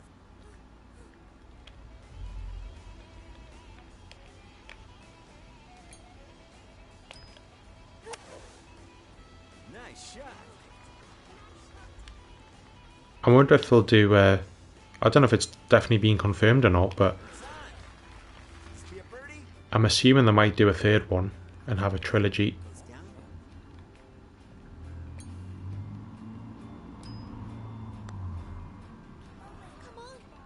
Makes a birdie. I mean, you would expect them to. The amount of money and accolades they've got, Hole 14. you would assume they'll probably do a third one.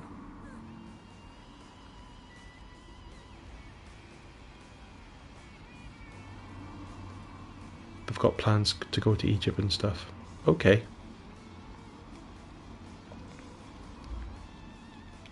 Be interested to see what they do for the third one then. See how that turns out. Good shot. Nice shot. It's on. The ending was beautiful for Ragnarok. I'll definitely have to play it someday. Because as far as I'm aware, the first God of War game, in terms of the length, it's not like a massively long story, is it? It's about 10 hours, I think, or something, if you just complete the game in It's a par. sort of fairly straightforward way.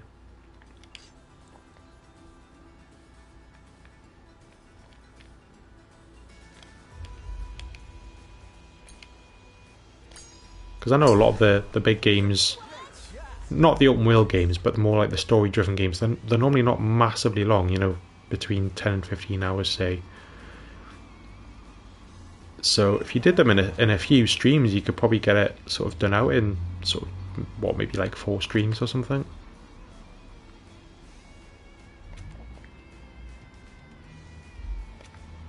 Oh god, Spider-Man's another one, man. I've got Spider-Man. It's again, it's just one that I started and then moved on to another game or was busy or something, so I've got it. It's so fun to play though. I've got every game. That's the trouble, I keep buying games and then not end up playing them, or playing part of them and then another new game comes along and I end up starting that, and then, oh look, another new game, I'll play this one instead. Drop, yes. I haven't got the Miles Morales version though, I've just got the normal Spider-Man.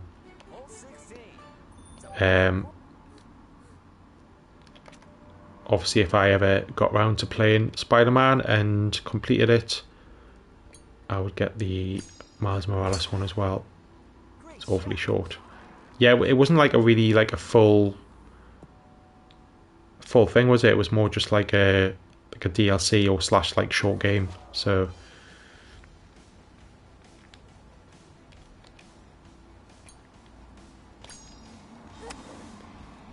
I could watch this all day.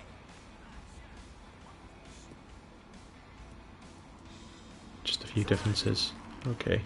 Must be a birdie.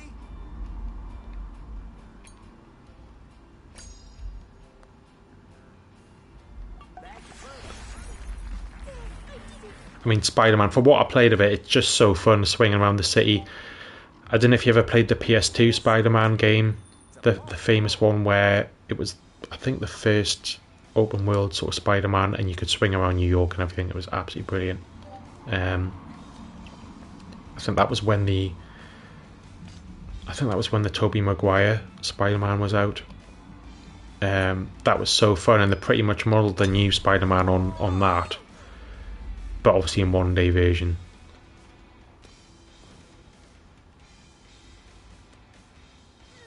Yeah, I mean this one's by far, the mechanics are just absolutely spot on. Spider-Man. Like even if you don't do the missions and you just swing around and do little side missions and stuff, it's just super fun. Yeah. That's the trouble with me, is like any open world game where you can just go on having fun and doing side missions, and Spider-Man just makes it so fun, just not even doing anything. Last one. Hole 18. Yeah, I get sidetracked. And then obviously you've got all the upgrades and things like that.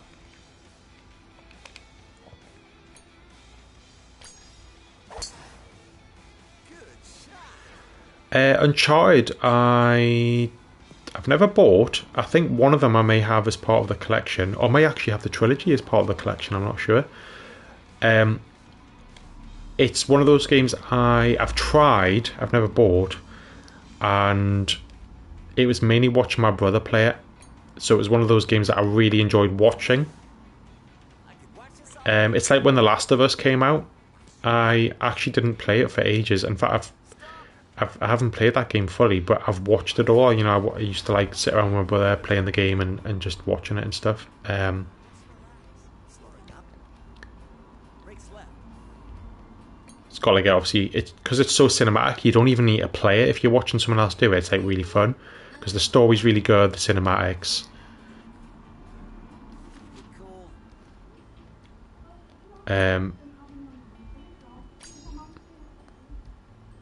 Classic car. Last of Us, I would like to try myself on a stream maybe. Just because I've tried it, I've seen the game from start to finish, Broke the record. like watched other people play it. Like I say, my brother, I watched him play The Last of Us, and then I watched some YouTube channels and stuff like the playthroughs. Days Gone is one of my all-time favourite games. And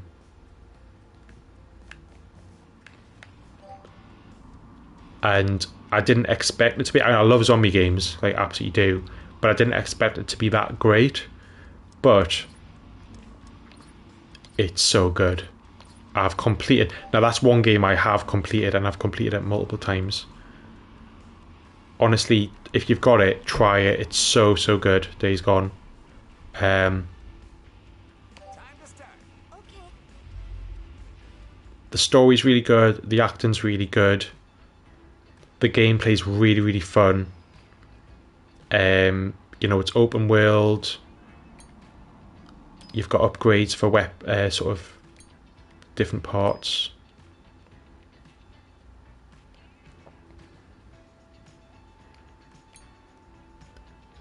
And you get like hordes of zombies that are so like super scary to face, especially in the early game, just from the sheer amount of them. Great shot. Good. On the green in one, that's much better. Nice. Can you make the eagle?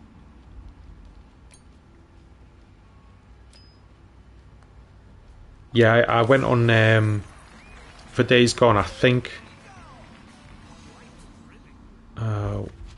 I think I completed it twice. It's a par 4.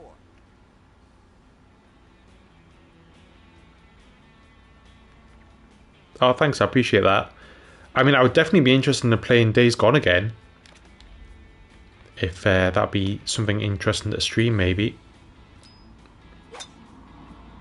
Great shot.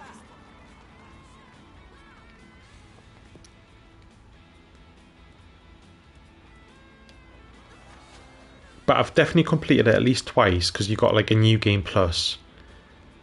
I'm trying to remember exactly what you carry over. You don't carry everything over, but I think you carry over upgrades and things like that. I can't remember. But I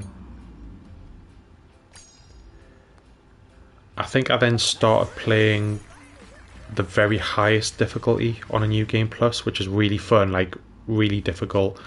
You don't even get there's like no fast travel. There's no map. I don't think. There's loads of things missing that make it really difficult, but because I've played the game a couple of times, it was just really fun to play that. So yeah, I'd be definitely interested in playing that sometime. Great shot. Yeah, I've got loads of games. So yeah, Days Gone, Spider-Man, Last of Us, God of War, Red Dead Redemption 2, Resident Evil 4, Remake, Returnal. Yeah, I've got loads. And probably a lot more. You'll probably mention any game and I'll probably have it, so I don't mean that in a big-headed way, just I'm terrible at buying games. Again, quite often just when they're on sale, but...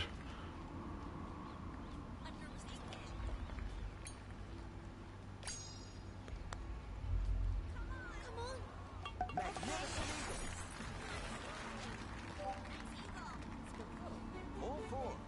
It's a par 4.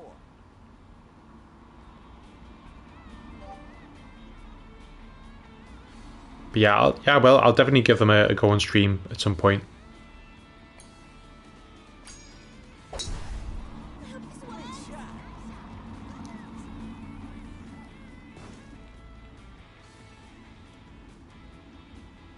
Not in the rough? I'm in the rough.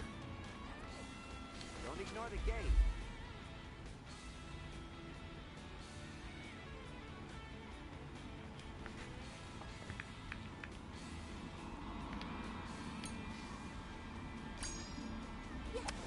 Yeah, thanks for joining me. Anyway, I don't know if you've got to go, but if you do, don't worry. On the green for the birdie now.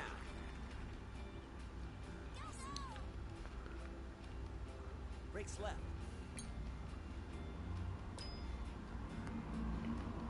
Back to birdie.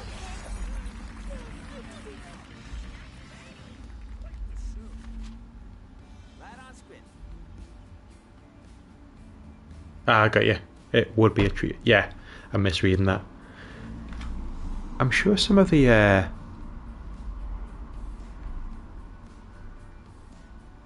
sure some of the chats aren't showing up here. Let me just have a look.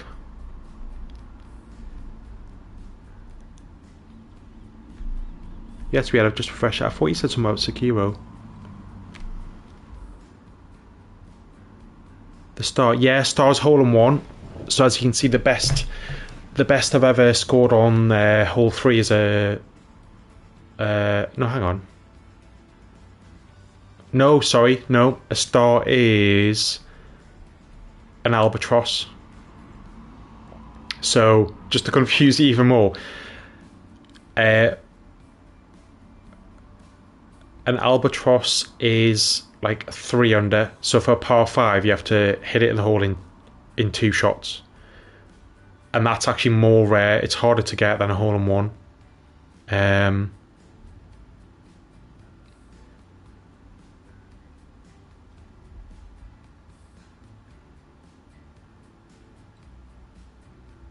Now I've definitely, yeah, what's a hole in one? I'm trying to work out which is the hole in one, because I've definitely hit a hole in one on this course. I've had several. So I know the double circle is an eagle. So if you look at hole 1, par 4, I hit an eagle there. My best is an eagle. So that's right. A circle is a birdie. Ah, okay. So a hole in one would just be an eagle on a par 3. So if you look at hole 9, that's a par 3. And it says my best is double circle, which is an eagle. So an eagle on a par 3 is a hole in one, because it's 2 under basically. So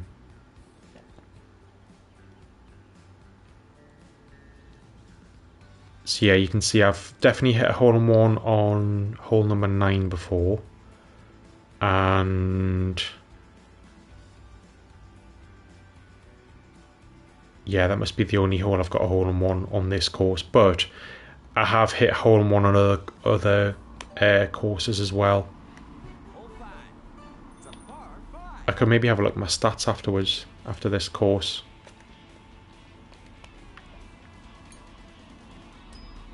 I think it shows you how many hole in ones you've hit in the stats.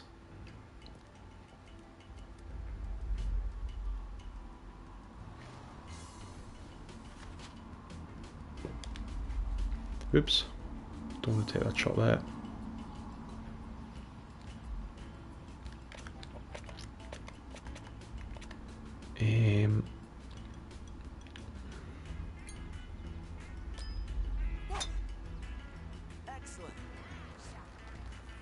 Souls games, oh god. So, I haven't played Sekiro, although that looks really fun. I did try. So the first ever one I tried was Dark Souls 3, I think it was. Just wide, just short as well. And honestly, I know it is a very difficult game to get into if you're not used to it. I get it, they're not easy games. I could not defeat, I don't think it was the first boss, but there's one boss, because the old software games, they're pretty much like, if you can't get past this boss, that's it, you have to get past them, otherwise you can't progress. There was one boss I could just not get past, and I think I spent about 2 hours on it. I was like, nah, that's it, I've given up. Walked to the shop and sold it. Literally, I was so angry, so angry at it. I wasn't angry at the game. Well, I was, but I knew it was me. I was like, I'm not the best gamer. I'm not I'm decent at some games, but I'm not absolutely brilliant or anything. And I thought this is just too hard for me. Then when they released the remake of Demon's Souls, which came out on the PS5, I bought it, and it's really good. I didn't finish it. It is very difficult. Elden Ring is absolutely amazing. I've got Elden Ring. Again, I haven't completed it.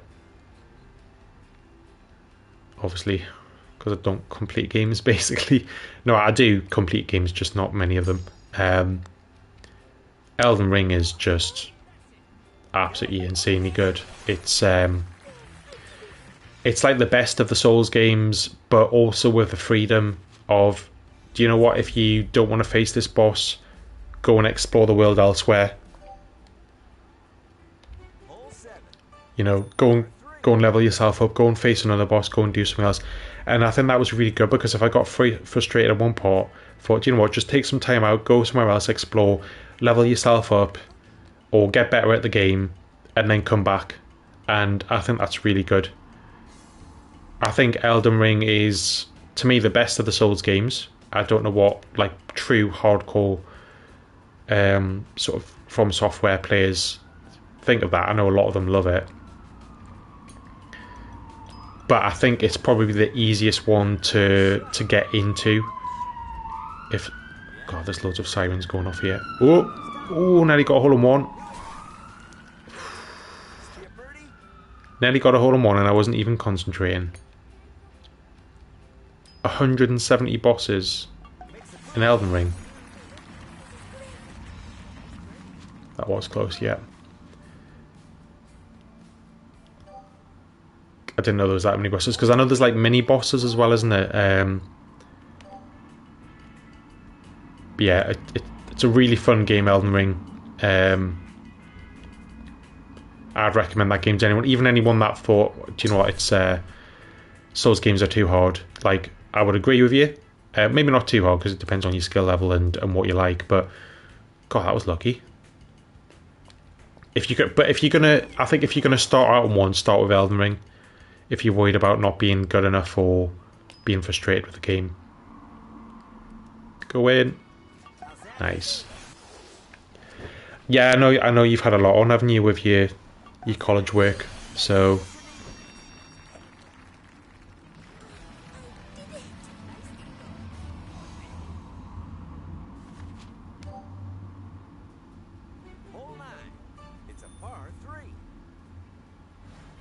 Alright, you like difficult games.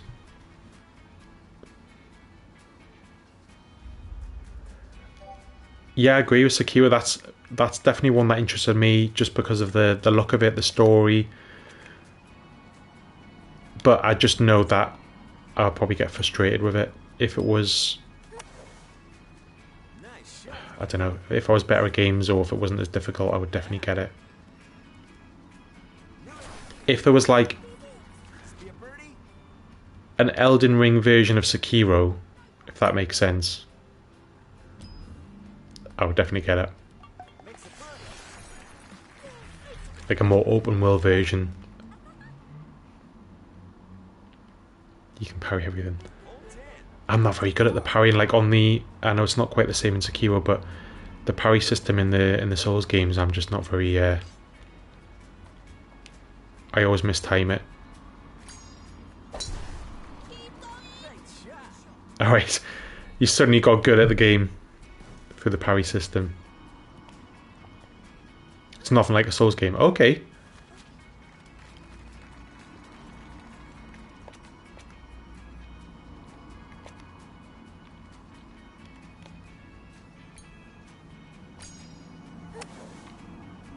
I would say I would give it a try.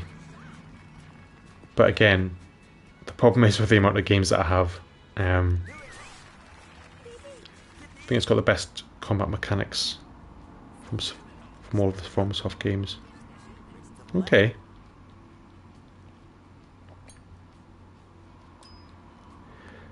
Have you tried Ghost of Tsushima? Shoot the car, I can't say it. Tsushima? That's how you pronounce it. Tsushima. Try saying that 3 times fast.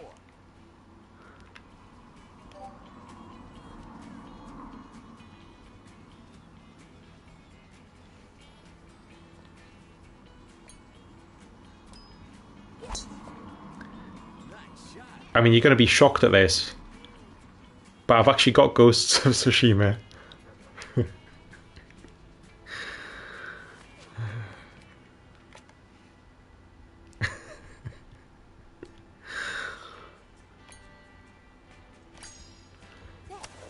It's a great game. Good. Um, Looks like you made it. and again, I'm gonna surprise you, but I haven't completed it. Nice birdie. It's really fun though. The combat mechanics are really fun. You can switch different stances and styles, which is really good as well.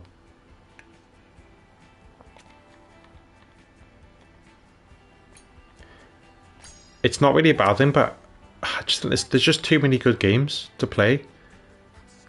Looks like you made it. And especially when they're open world ones or games where you can potentially put in like tens and tens and tens of hours. Makes it fun. It's I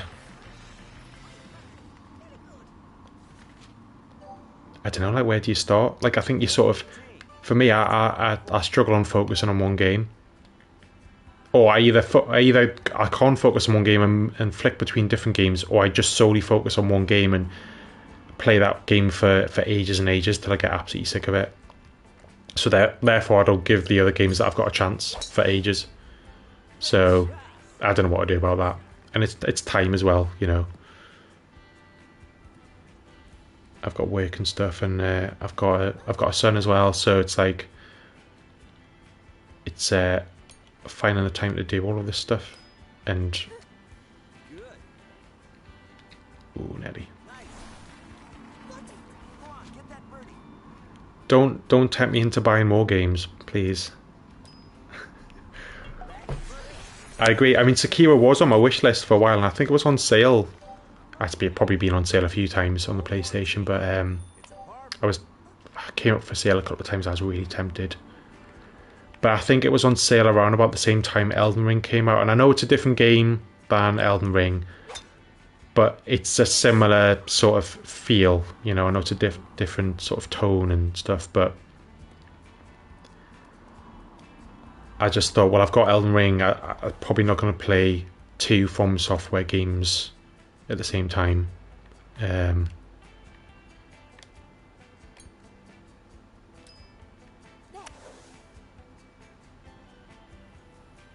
Good.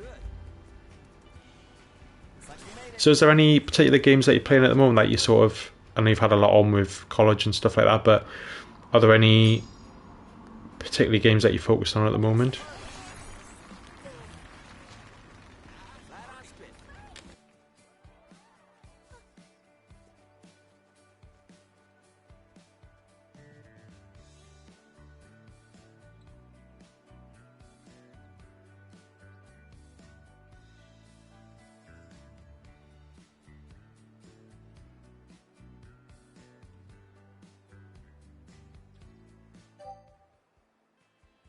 Hole 15.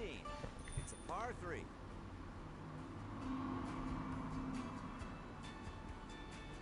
Yeah, the story. The story with Elden Ring is a weird one because it depends on how you like storytelling. Because I think Elden Ring, Good shot. Yeah. you have to basically find out the story for yourself. There's not really that many cutscenes.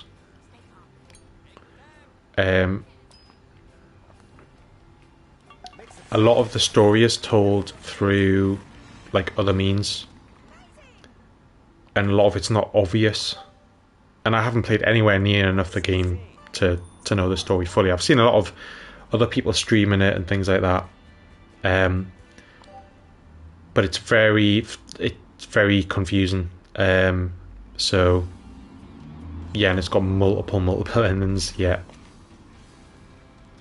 Plus, I was watching one of my favorite YouTubers streamed it quite a bit, and on YouTube, not on Twitch.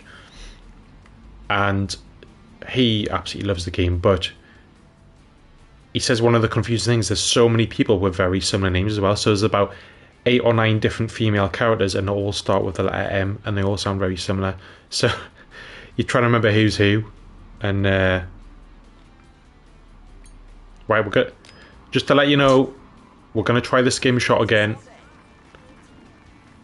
Skim it. Yes. There we go. Skim it and on the green. Yeah, 7 different endings. Sloping up. Brakes right. I just did that again to prove it's not a fluke. Yeah, I think there's a... Oh, I've missed that. Way too hard. I think the Platinum Trophy is to get, like, I don't know if it's all of the endings or it's, like, a certain amount of them, but it's like that would take some doing because it's a massive game. Hole 17.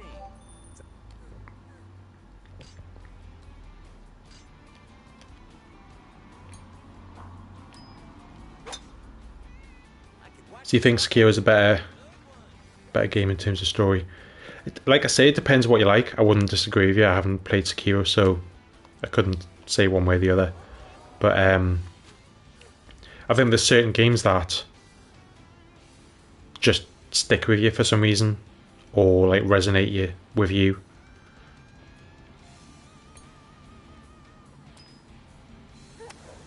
And that's what makes games great, because there's a game out there for everyone.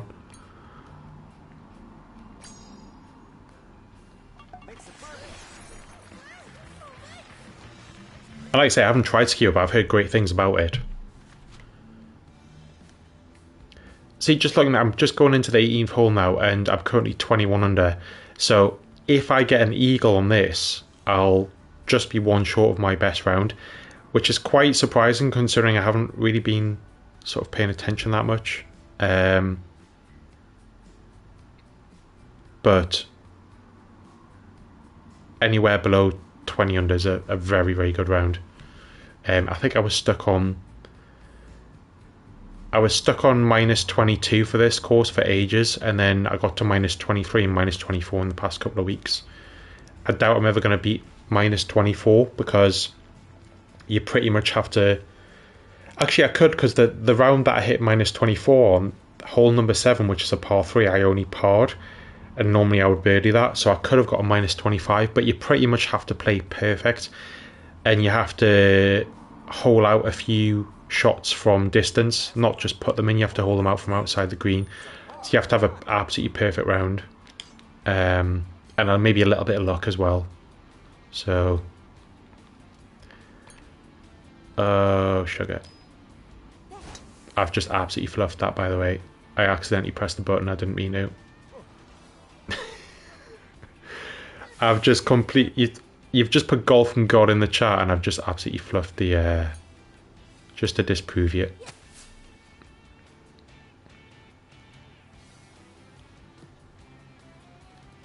Yeah, the moment you say it, you just jinxed it.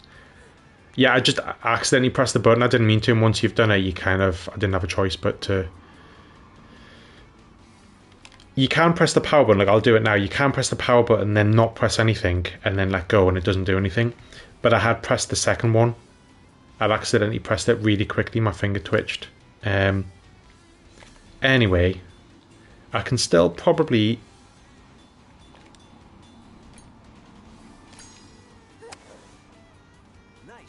I'm not going to get anywhere near my best score anymore, but... I've just landed in the bunker. I could still potentially get a par. I've got to get this one close, and I've just mishit it.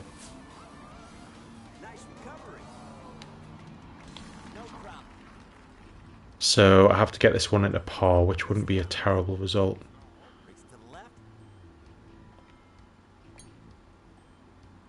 Well, it would be actually, but...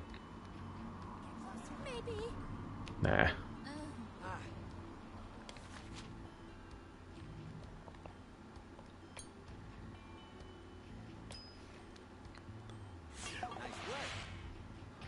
Never played CSGO.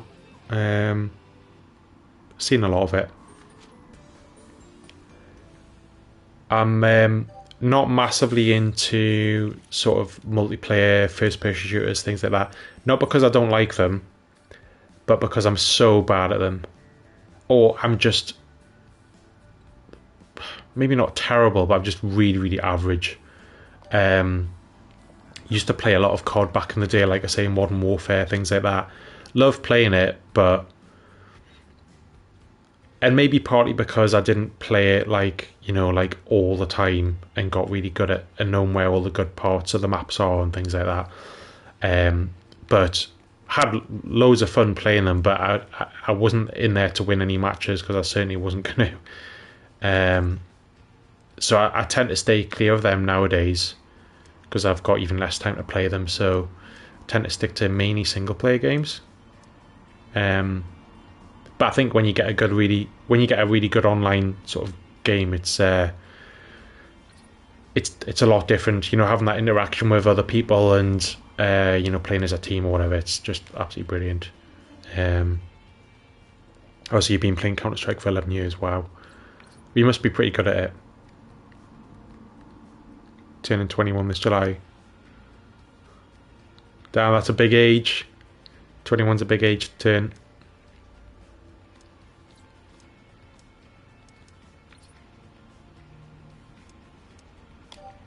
I'm just going to have a look at the stats on here because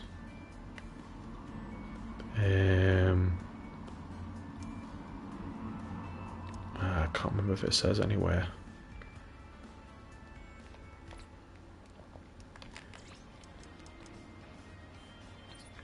I'm sure there is somewhere where you can view.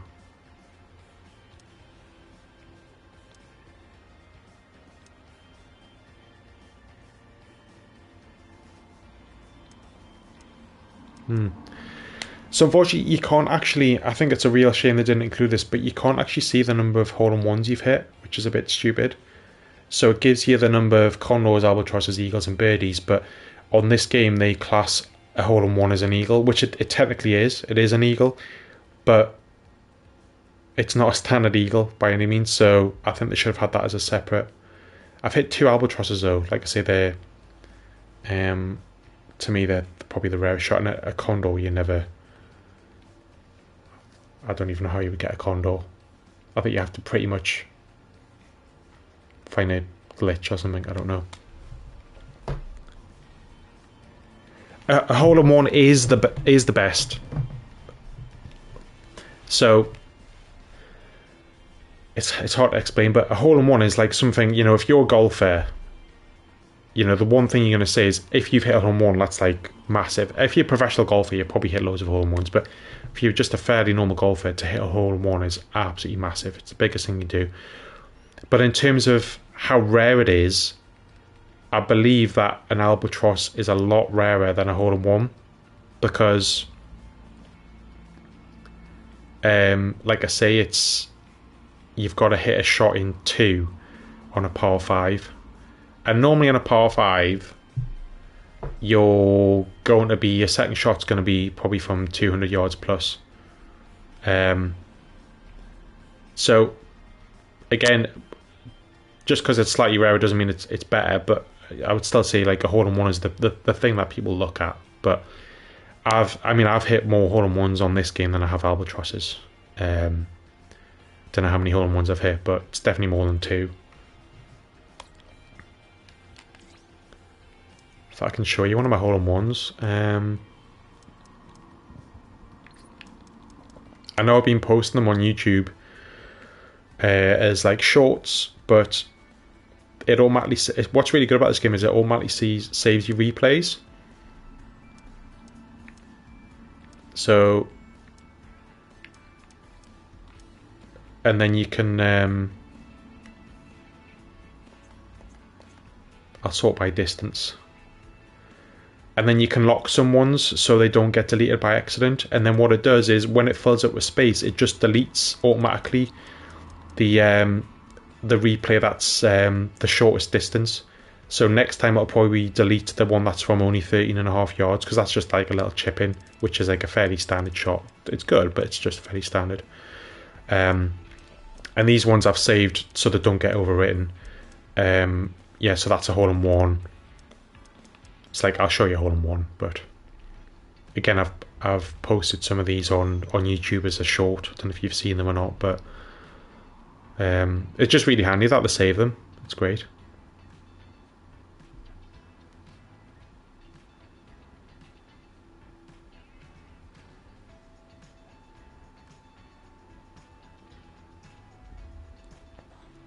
I think more games should do things like this where they, especially like sports games, they automatically save like replays of certain big events. That'd be great. Excellent. Now, obviously, if it didn't record them automatically, and I was playing the game on the PlayStation, you can record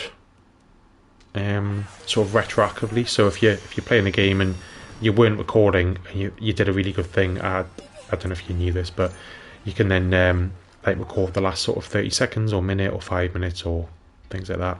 So you could do it that way anyway.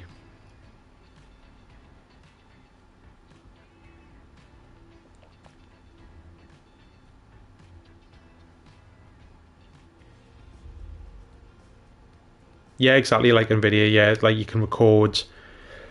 There's different time periods. I think it's got about 6 time periods. It's got like last 30, last minute, last 2 minutes, last 5 minutes, last 10 minutes, and then it's got, you can record however long you've been playing. I don't know if there's a maximum, but say you've been playing the game for like an hour and 2 minutes. If you select the maximum, it just records the whole thing. Obviously, you can manually do it. So when I'm normally recording on the PS5, like PES 2021, I'll obviously manually record it just before I start, and then manually do it at the end. But you could do it that way as well. Oh, by the way, I did muck up. I think I put it in on Twitter or somewhere. I did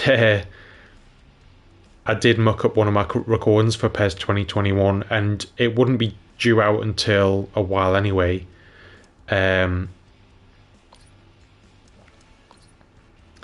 But I was recording.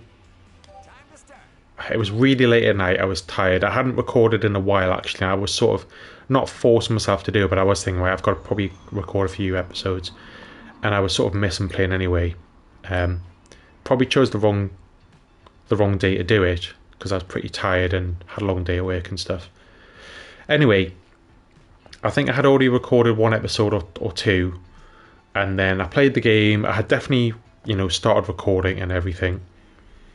And I sort of went into automatic mode, and when I went to end the episode, obviously I was like talking on the match and then things like that. And then I went to save the game. I saved it and thought, right, I'm finished now. I closed down PES 2021, and then I realised I hadn't done the outro, which I normally do. And I was like, oh shit, I didn't do the outro. So I thought, well, what I could do is I could just like finish the recording now and then go back on the game and then do a separate clip where I just record the outro. But because I had exited the game, it also stopped the recording and deleted the recording. Because I hadn't stopped the recording, and I had exited to the PlayStation home screen, it just stopped the recording and it just deleted. And I had already saved the game, and what I normally do is I alternate saves. So I've got like multiple saves, and I'll play a game. I'll say save on, save one. The next time I'll save on, save two, save three, etc. Just to try and mix them up in case one of them corrupts or something like that. But because again it was my mistake, I had recorded over the last save, so I could have went back and maybe just replayed the match and recorded all over again, but I had already overwritten the previous game as well, so I would have had to basically go back to an even older save and record 2 more episodes. And I thought, you know what, it's not worth it. And it wasn't like, I won't give any spoilers away or things like that, but it wasn't like a massive game and I did win it, but if I lost it, it wasn't like the biggest game that I'm going to play. It was a decent game, some decent goals, but there was nothing spectacular in it. So yeah, everything that went wrong, everything that could go wrong went wrong. Yeah, so I just thought, you know what, I'm not going to stress about it. I'm just going to admit it. I made a mistake and just let it be. Just let it go. you know, there was a lot bigger matches that I played that I'm glad I didn't do that on. There's a couple of really big matches coming up in the future that if I'd missed them I would have been gutted. So I was glad it was just a fairly sort of standard game that I missed. Hopefully I won't do it again though, but you know, you're going to make mistakes sometimes, aren't you? I recall that many things that it was going to happen probably at some point. So yeah, I don't know what. I'm just gonna have a look on the schedule of the games. So obviously there's like well, there's a PES video out tonight that came out at 7. I don't want to spoil anything, but there's a cup game coming up in the PES 2021. I think it's on. Looks like it's on the 1st of March. I think that's next week, isn't it? So obviously I've got PES episodes coming out before that, but let's just say there's a really big match in the cup on the 1st of March, which is next Wednesday. I might even do it as a premiere, like I do with the Resident Evil. Not sure yet. It's it's a big game against arguably, well, it's definitely one of the 2 biggest Spanish teams that I'm playing, let's just put it that way. So my son doesn't really play video games, to be honest, much.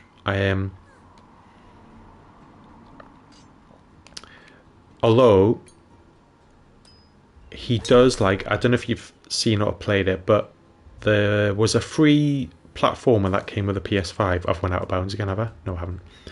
There was a free platformer that came with a PS5 called Astro's Playroom.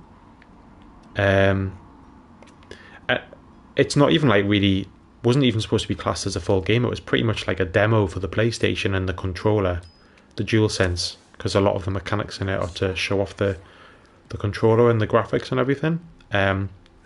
It's actually such a fun game. It's absolutely brilliant. It's a free game and it's so fun. Way better than it probably should have been, just for like pretty much a long demo. He likes playing that. He thinks it's fun.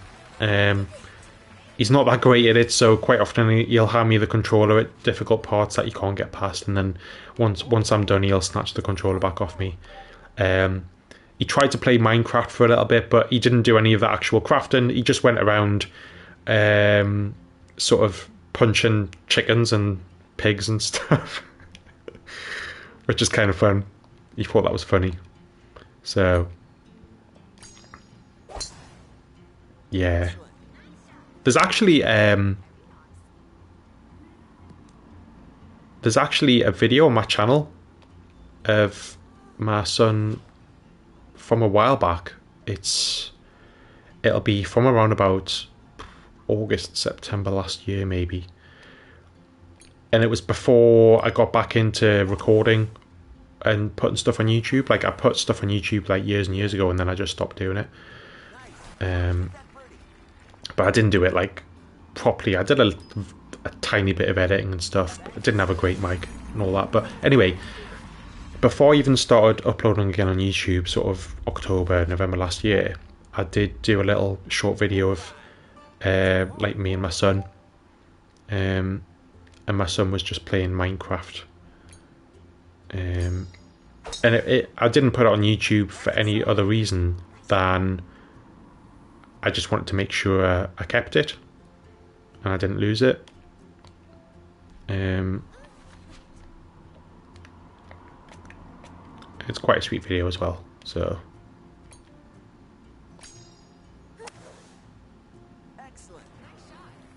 I think it's public on my channel. I'm sure I had it public and then I think I changed it to private and then back to public at one point.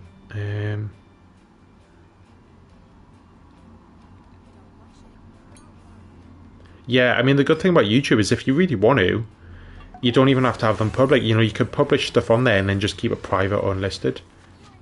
Oh, that's sweet.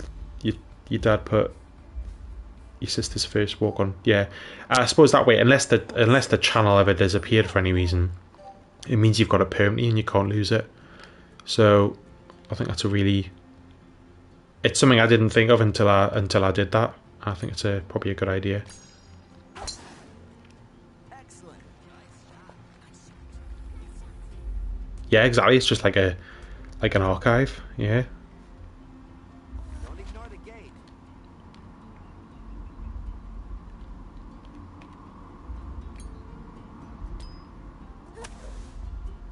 I could watch this all day. Yeah, it was a pretty good idea from your father. This be a birdie? Let me just have. I'm gonna have a quick look. Just bear with me. Left?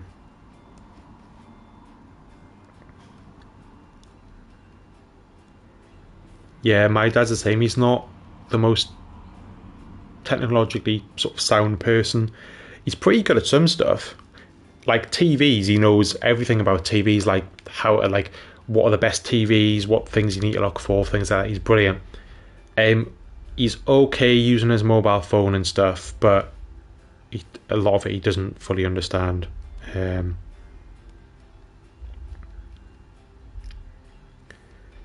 just gonna have a quick look whilst I'm on here to see if I can find that where that video is.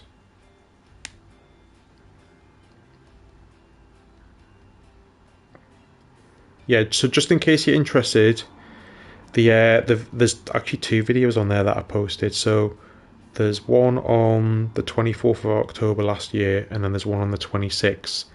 So the first one's oh no, where's it gone? No, I'm wrong.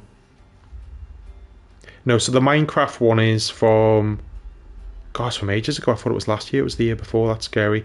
It was from July 2021. God, I didn't realise it was that old.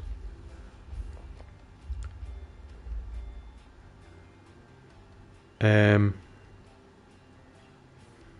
then I posted a couple more sort of personal ones in October last year. So there's one where me and my son and my sister were at like an arcade playing on games and stuff. And then there was another one where we're at the aquarium with my sister as well, which is great. So there's only 3 sort of personal ones on there. And the last time I posted properly on YouTube before I started again for like gaming was July 2020. But then I just gave it up for a while. Oh, you found them. Cheers, mate. Yeah, I'll give them a watch sometime. But I'm definitely I'm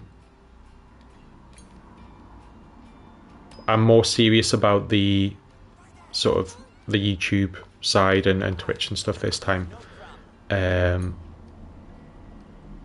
Obviously you've seen I've been uploading every day.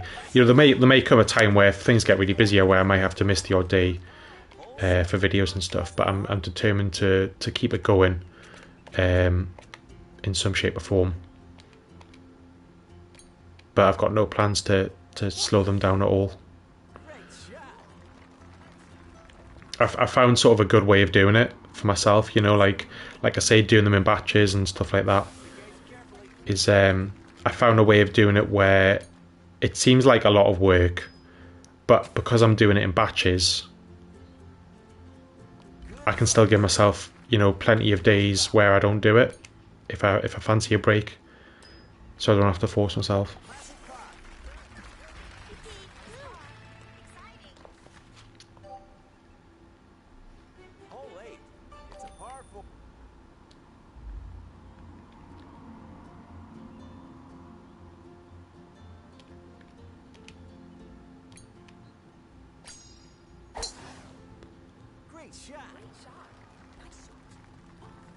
Wow. I've just seen you comment about the only other YouTuber you watched every day was, or nearly every day, was PewDiePie. Yeah, the weird thing is I was never really into PewDiePie when he was like, well, you know, when he was just hitting off. I was never really watched too much of him. And then it was a couple of years ago when he was already massive. In fact, he was almost like he wasn't uploading quite as much. I sort of got into him again a little bit. And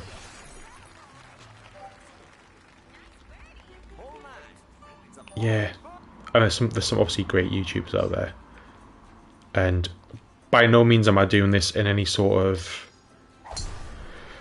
thinking I'm getting a career out of it. I'm not doing it for that. I mean, you know, the amount of views that I get is absolutely tiny, and I'm really appreciating it, anyone that watches them. And it's great when one of your videos gets, like, you know, if you get more views than normal on one, it feels really good. But it's more, I enjoy doing it, and, you know, if my video only gets, you know, 10 views on it, then so be it. You know, some of them have had some good amount of views on, but I just enjoy it. And if, you know, the likes of yourself and other people like watching it, like, that's massive. You know, it's like, I really appreciate that that feedback and stuff. But you know what, there's so many people sort of streaming and uploading on YouTube. Like, it's such a saturated market, and it's great because if you want to watch a video on anything, you can pretty much find it. It's a par 4.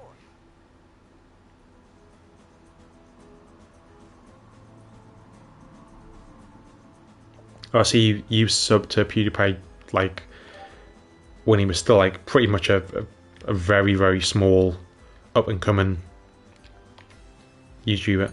That's pretty amazing. Great shot.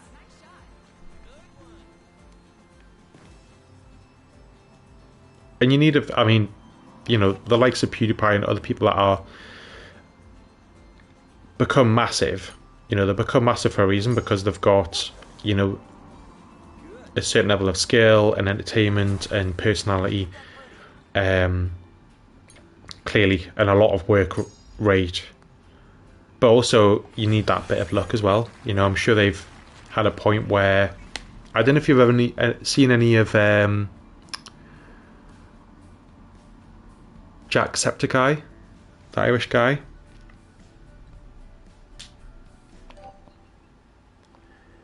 But for example, because I really like him, and again, I don't watch him.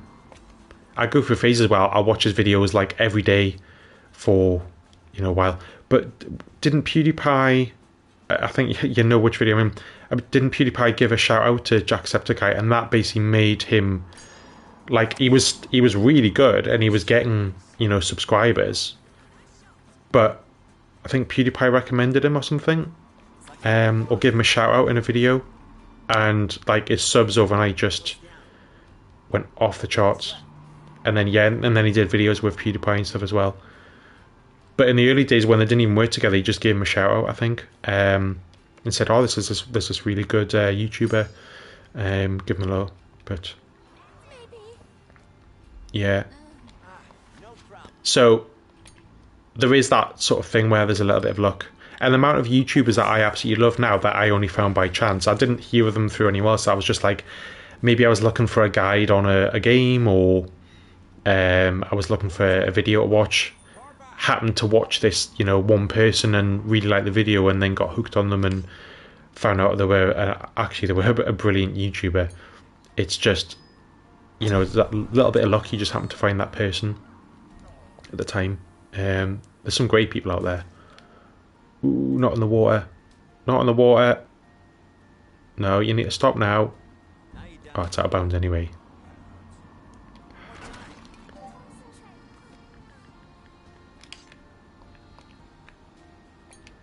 I just realised I've hit this wrong. Oh, I've missed the tree, that's fine.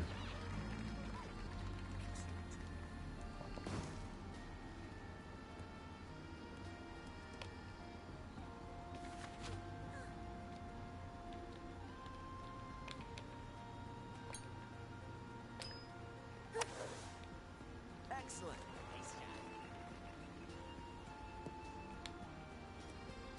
Stop. No problem. Yeah, I'm glad you found my channel. Close down. I think, like you say, I was really wanting to play PES 6, and I found it on the PC and everything. I thought, you know what, I'm gonna do some videos on it. And like you say, because there wasn't really, because it's an old game, there wasn't a mass amount of people. There are people that are doing sort of old school PES games, but not many. So I think if you were really because I was just looking at it purely from a personal point of view. Is I want to play this game and I'm going to put the videos out there. If people watch them, great. If not, it doesn't sort of matter too much. But It's a par 3. I think if you were looking to try and get views on sort of videos, if you can find a game that has got a bit of a cult following, but not many people are doing it, you know, you're probably going to get people watching your videos just because you're, you know, for example, if I went and looked at, say, something like FIFA 23 or something like that, right? There'll literally be like thousands of people doing videos on. I don't have FIFA 23. That's just an example. But if I want to do videos on that, there's so many people doing it because it's such a massive game that you're just going to get lost in there. You know, like unless you're like a really big YouTuber and you've already got a bit of a following, or you get a bit of luck, or you're just like really, really good at it.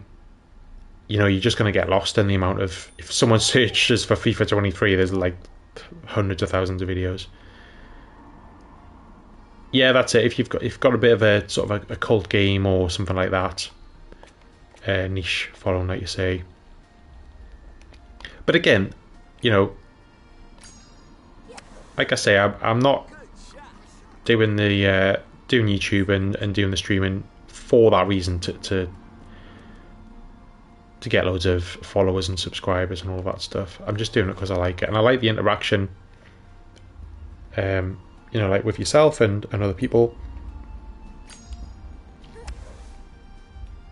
That's the main thing I get out of it, is actually, you know, when I'm getting, you know, when I say record something and I get slightly better at editing, because I'm still like pretty new to the editing side. You know, when you gradually get better at it and then you're having interactions with people, that's the best part of it. Hole 15. It's a par 4.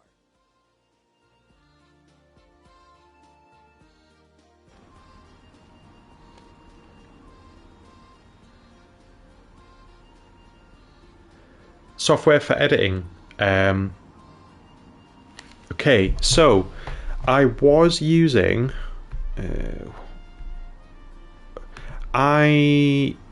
Someone recommended Vegas, and I think I tried the free version. I think there was a free version I found a while back, because I think there's a paid version as well. And they all look very similar. They've all got a lot of them have that similar layout. Obviously slight differences here and there. Some are more powerful, some are more, some crash a lot more and things like that. What was the one I used to use? The one I first started using, a lot of my not older videos, but like videos from late last year, like PES 6, most of them were done on something called Kdenlive, so Kdenlive. Now, I thought it was good, but it was very slow. So, for example, when I was like chopping up the video I was editing, when it was going between different sections, it was like stuttering. So to actually try and edit it was very time consuming, because it took a long time to load, and also when you were trying to hear whether you've done the cut correctly and like you haven't missed any of the audio and stuff like that, it was really difficult to play back. It was stuttering and stuff like that. The one I got recently, and it is a paid for one, is called Power Director 365. So Power Director 365. I'll just put it in the chat actually. I'm sure there are free versions of it as well. So I'll just put it in the chat in case you ever need to look it up. But it's pretty much, it's very similar to Vegas and Kdenlive in terms of the look, the layout. But it's so smooth. It's super smooth. Especially at the playback when you're mid-editing, that's probably the key for me, because I'm doing a lot of checking the audio and the video to make sure everything's working. So, like I say, it is paid for, but there are different versions you can get. I'm pretty sure there's a free version. I'm sure you could find one. I would personally recommend that, but I've heard that Vegas is pretty good. Vegas and Adobe is pretty Chrono Crashing. Yeah, that's what I had with Kdenlive. It like, oh yeah, when I was like rendering videos, there were certain times where it would crash repeatedly. Like certain videos, even though it was recorded in exactly the same way, it was the same game, I was editing in exactly the same way. There were certain ones where it would just keep crashing and crashing and crashing, and it would come up with errors. I'd have to restart my laptop, and I would just have to keep trying. And randomly, sometimes it would just work, and sometimes it wouldn't. No reason for it. Looked into guides and everything, saw this error, and people just saying, yeah, I've got the same. Sometimes I get this error, sometimes I don't, with exactly the same piece of video. So I would, you could potentially start rendering a video and say it was a big piece of work and it was rendering for like an hour, and you would get near to the end of the hour and then it would crash. You have to do it all over again. But touch wood, with the Power Director 365, it has not crashed once since I've had it. And that's what I've done all my editing on now.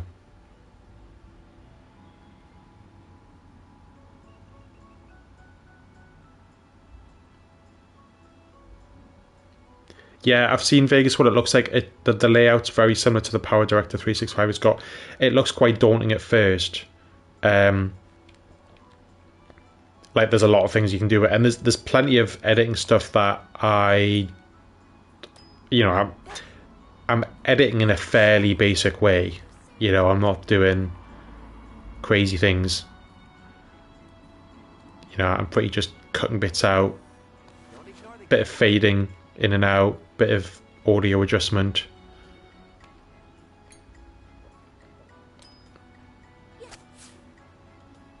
Few slides between scenes, things like that. So nothing massively creative, and I'm gonna keep practicing and keep looking up guides. But for the games I've been doing at the moment, you don't really need massively fancy stuff.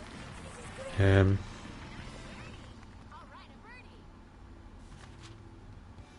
spit. Hole 17. Yeah, it is kind of annoying if you're in the middle of editing stuff and it just crashes though, isn't it?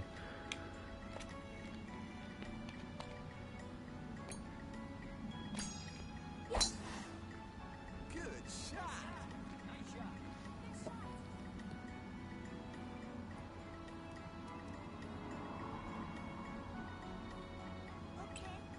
Okay.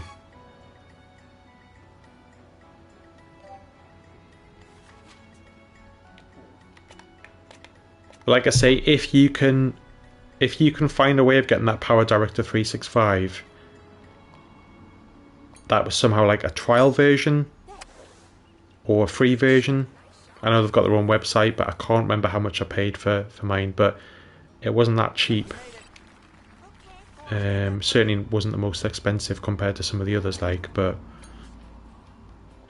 I'm sure there must be a free trial or something you can go, because like I say, from me using it, can't remember when I first got it, but it was probably around about December time, or maybe at the beginning of January, something like that. I bought it, I took the plunge, and there were so many out there I could have tried, and I just didn't know which one to pick, but this one got good reviews and it looked pretty good. And since then it has not crashed once. Whether it was editing, whether it was processing, rendering, anything like that, it hasn't crashed a single time. No stuttering. So yeah.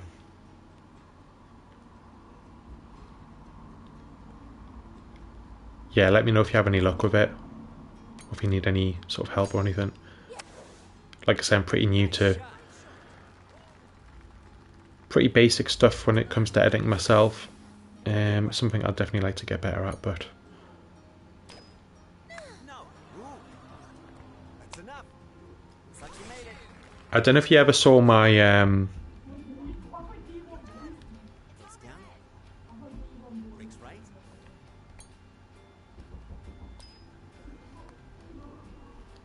Nice grip. yeah,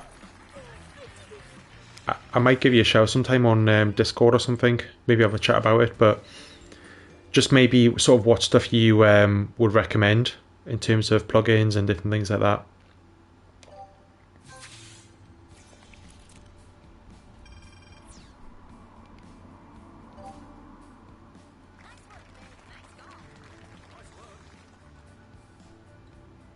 But I don't know if you've seen my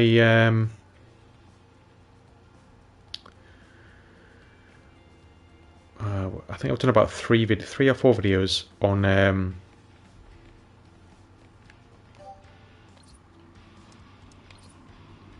the PGA Tour 2K23 sort of flyovers I did.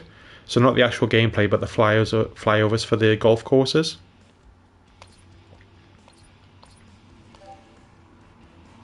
About 2 or 3 minutes each, and they've got like music set to them. So that for me was probably the most complex editing I've done so far. Yeah, so like you say, Let's Play videos are a bit easier. Obviously, if it's more of an action game or storytelling, or if there's gaps where you're doing boring stuff, you've got to do a lot more editing. But it's simple, it just might be more time consuming.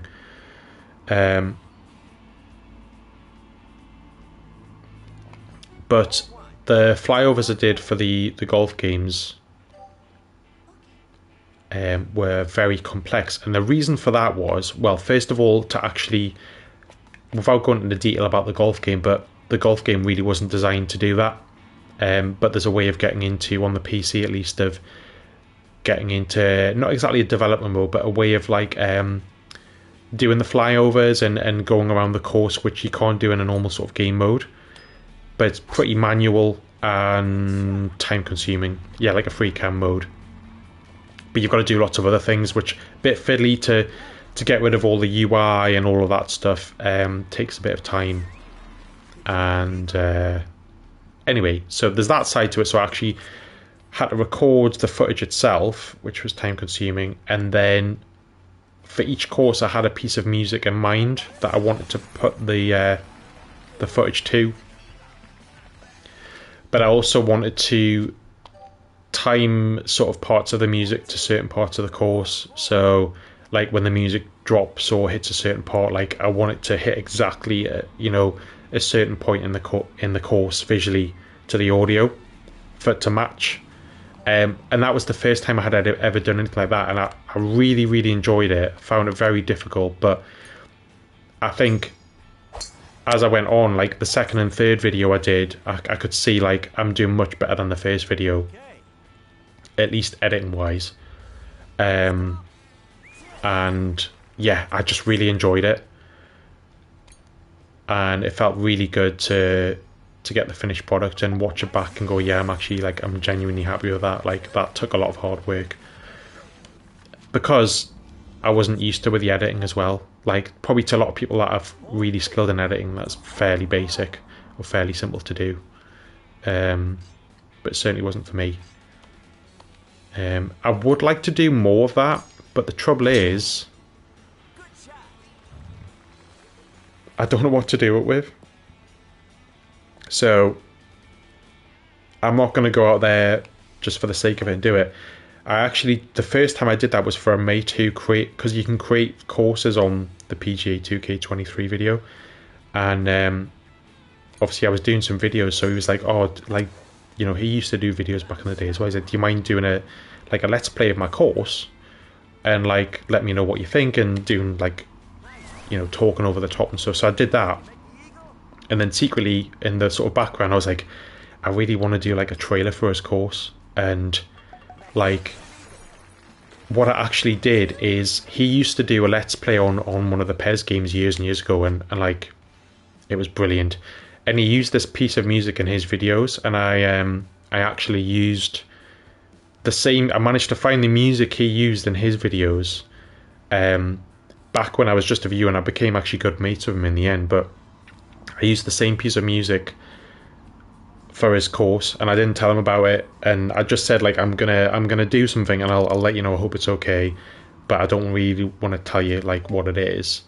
So that the first one I did, I used the same piece of music, and yeah, he was really happy with that actually. Like he was like messaging me afterwards and stuff. And when I look back, it's probably the best video I did of them. Like the music was probably the best piece of music in the trailers I did. But editing wise, I look back and go, oh, if I did it again now, like I know what I could do better in it, which is good. But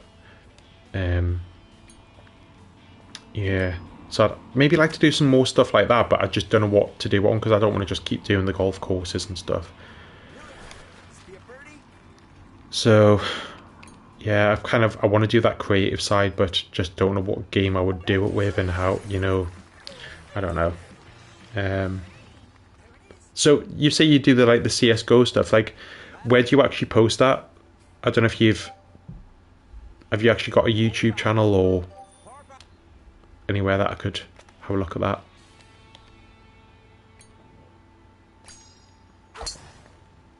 Nice shot. Because I know obviously you comment on the my videos on YouTube. Is it literally the same on your Instagram? Okay. You should put them on YouTube, you know, because if you've already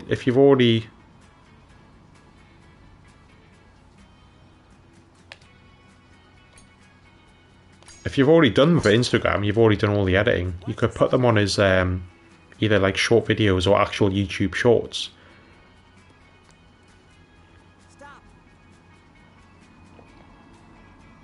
I would definitely watch them if you put them on.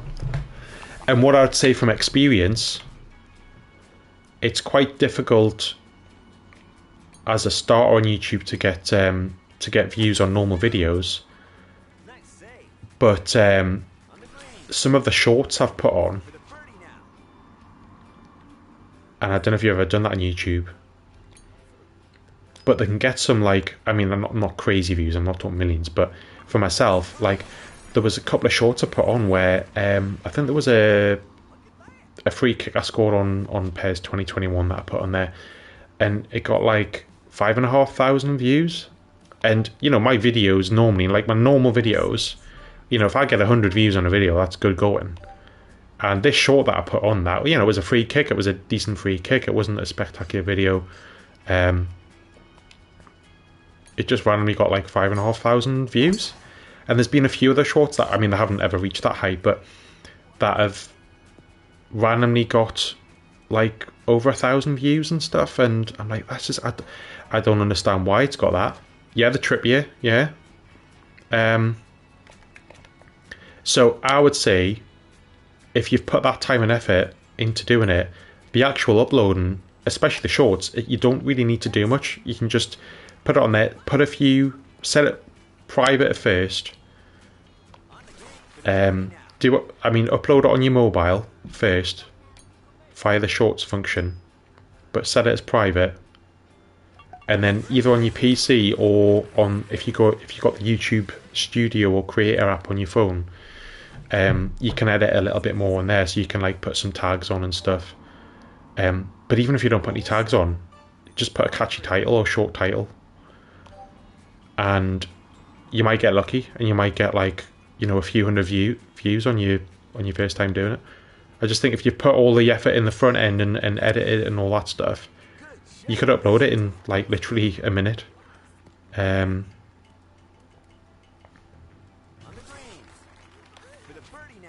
I say, if you need any advice or anything, we can always talk about it on Discord or whatever.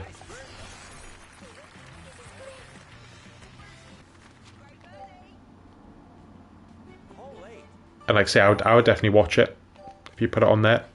I'm not, like I say, I haven't played CSGO before myself, but I'd be interested in seeing what sort of stuff you get up to on the editing.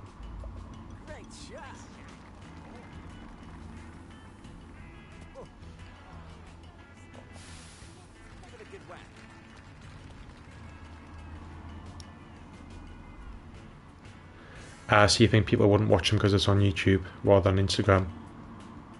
Yeah, I get you. Hey, it's up to you, mate. I mean, if you don't feel like it's worth it,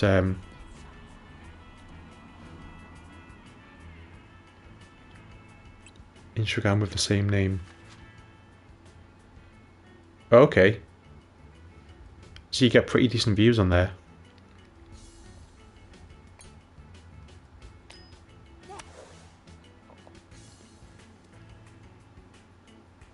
Close. Get cool. Safe car. Okay. I mean, pretty much YouTube copied Instagram anyway in terms of when YouTube introduced the shorts. They're pretty much copying the other platforms like Instagram and stuff like that.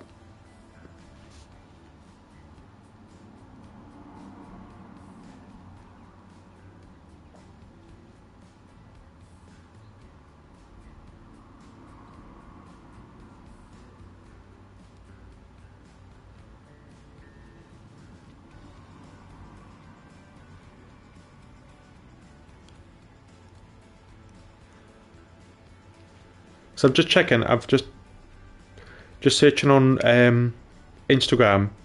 Is it just exactly the same as your name spelt on here?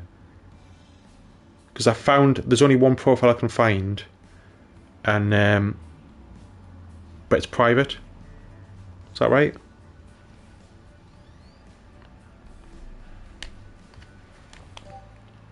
Final challenge. I'm not trying to trying to stalk you or anything, by the way.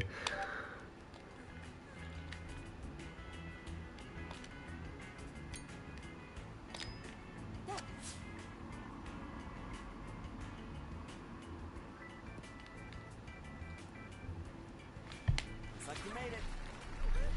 Go on, get that birdie. Sloping. Brakes right. Ah, there we go. It's open now.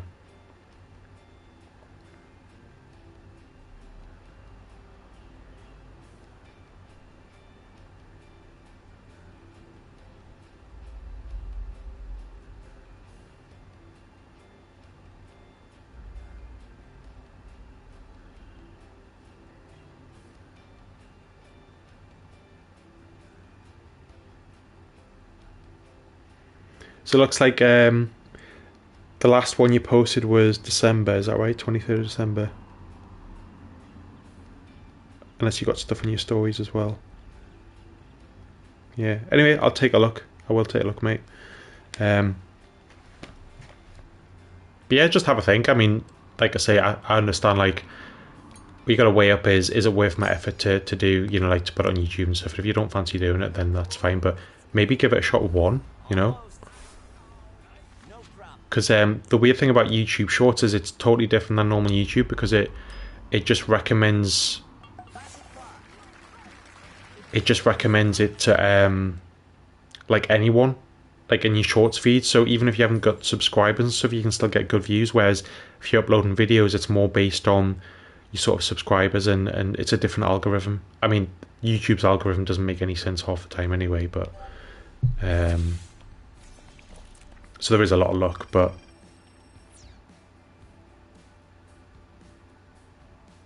okay, so you plan to upload another one the next month or so.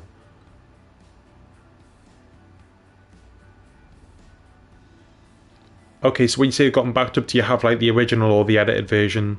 Yeah, you've got that on your PC somewhere or something, or on your phone.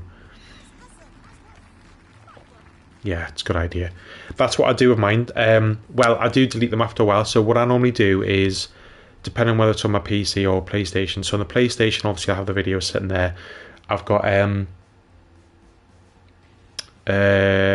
USB like thumb drive that I save stuff on, transfer them to my PC, but I'll keep them on the thumb drive as well until I've fully edited them, uploaded them, you know, made sure it's on YouTube and everything. And I may keep a couple of like recently uploaded videos on my drive as well. And then once they've either been published or whatever, then I tend to delete them, unless I think I might be able to do another video with them. Like if I've done a full upload, for example, when I did my PES 6 goals compilation for the second season. So just when I started finishing the first season, I thought, oh, I wish I had saved some of these. I know I could have probably went back and like downloaded some of the videos again and edited them. But for the second season, I planned ahead, and what I did is when I was editing a video, what I would do is I'd do the normal edit, and then I'd quickly do another edit afterwards and just get the goals, just like, say, like the 30 seconds or whatever leading up to a goal. Bit time consuming, but I did that for every single video, saved them in a separate folder, and then when I finished the season 2, I had all of the goals sitting there, put them in one big file. Again, I had to do quite a lot of tweaking and editing and stuff, and then set some music to it and all of that. But yeah, I think if you know you might need them in the future, it's worth saving them. If it's not, if it's just a standard video like me, like a let's play, and it's uploaded and everything, probably not going to need it again. But yeah, if you've already got them there, then it won't take you any effort at all. Just literally, like I say, the best way to do it is, at the moment, you can only officially upload it as a YouTube short if you do it via your mobile. Because when you go on your mobile and you press the like create button, the plus button, it asks you to create it as a short, and you can do it that way. So you might need to find a way of putting it on your phone first. And there's a maximum of, I don't know how long your videos are on Instagram, but yeah, the shorts are bounded by, there's a maximum of 60 seconds.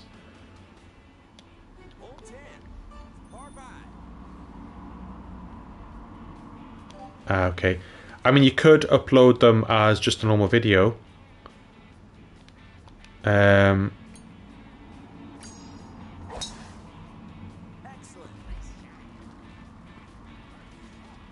Yeah, I never thought of that actually.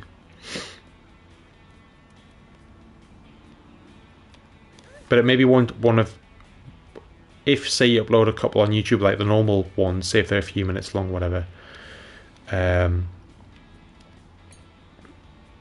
If you like it and you maybe get some good feedback or decent views, maybe the next time you do an edit, take into account that the ones on YouTube Shorts have to be a minute long. So you might either want to do an alternative edit, like a shorter version. But if that's too much effort, I would understand, like that's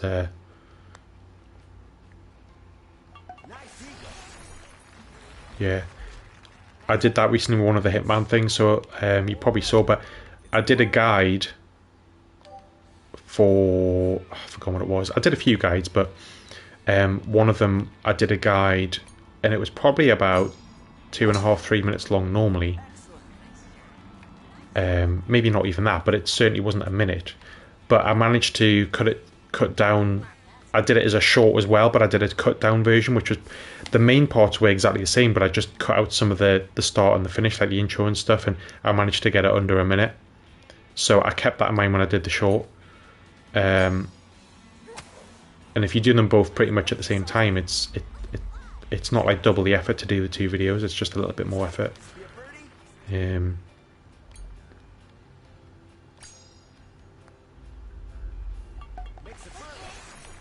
I'm going to do some more Hitman stuff, like you say, like definitely do a live stream on here for Hitman would be great.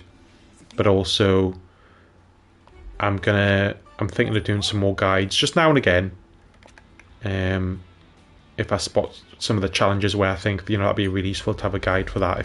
If it was me and I didn't know, you know, the type of videos I would look for if I was playing it and I wanted some advice. And the guides I've been doing, I've tried to do like really, really short, because I think one of the most annoying things is you look for a guide and you find one that's decent, and someone talks for 2 or 3 minutes and you're like, I just want to know how you do this. Like, but you know, they're talking for 2 or 3 minutes before they've even got into what you need to do.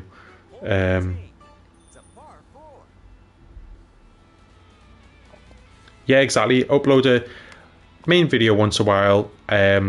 Like I say, if you've already got the video sitting there for Instagram anyway, you could upload them very easily, and then do some of the short videos if you can, and that'll probably get you some quick hits and probably some followers. You know, if there's some CSGO fans out there that see your shorts, they might, if you've already got a couple of main videos on there, they might think, oh, I'm going to subscribe to this guy because he's posting some good stuff. And the whole, oh, nearly.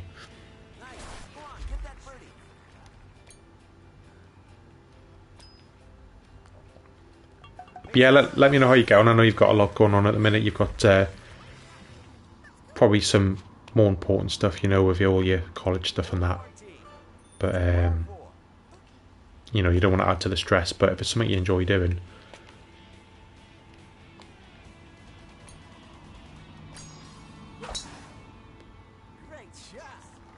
Yeah, no worries about the advice. I'm sure I could probably get some advice from you from... Like I say, I haven't had a look at your videos yet, but if they're quite heavily edited, I could probably get some advice from you too.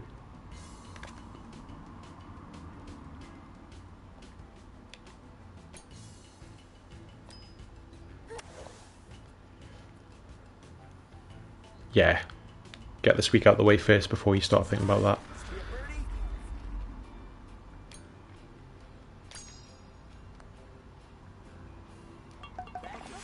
What I'm probably going to do is, after this round's finished, I'll probably end the stream there, because we're at... Hole 15. It's a par 3. It's coming up to 3 hours now. Hasn't felt like 3 hours to me, but...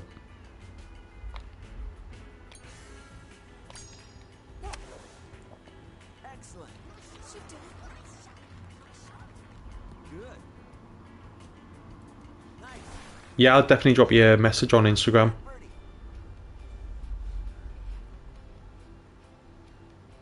It's to the left.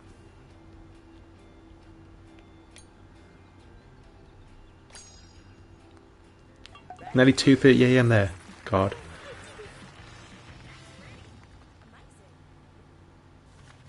Yeah, well, we'll finish this round up, and then that'll just be about the 3 hour mark, and we'll call it a... I was going to say we'll call it a day, call it a night. Because it's only... well, it's nearly 9 o'clock here, 9 PM. Sleep at 6 AM. I remember those days, that's what I used to do when I used to go to sixth form. I mean... So over here, like, you go to normal school until you're 16, and then you got the option to go to, like, I don't know what it is in India, but it's like before university or college, but it's like when you're 17 and 18. So anyway, I went to sixth form, and I would literally be staying up till sort of 4, 5, 6 o'clock in the morning, either gaming, watching all sorts of crap on the TV that I wasn't really that interested in, but I just wanted to stay up. Higher secondary school. Okay. Gonna go for this game shot again. See? That's 3 times today, so I'm definitely not a fluke. Done it 3 times. 3 water skips. Just doing it to prove a point.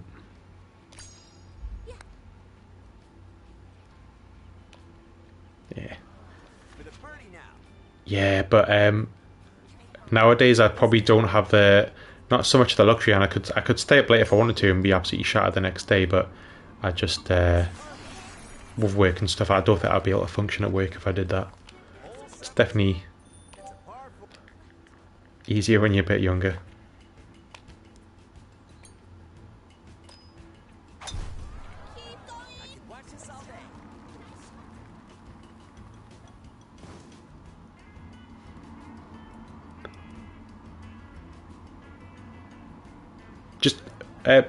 Just out of interest, is Instagram probably the best place? Because obviously I know we're on Discord and stuff, but is Instagram probably the best place if I want to get in touch with you?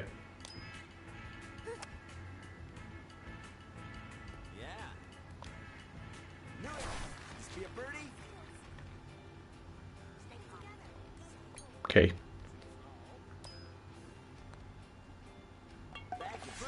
I'll give you a shout on there sometime. I'll definitely watch your videos though anyway.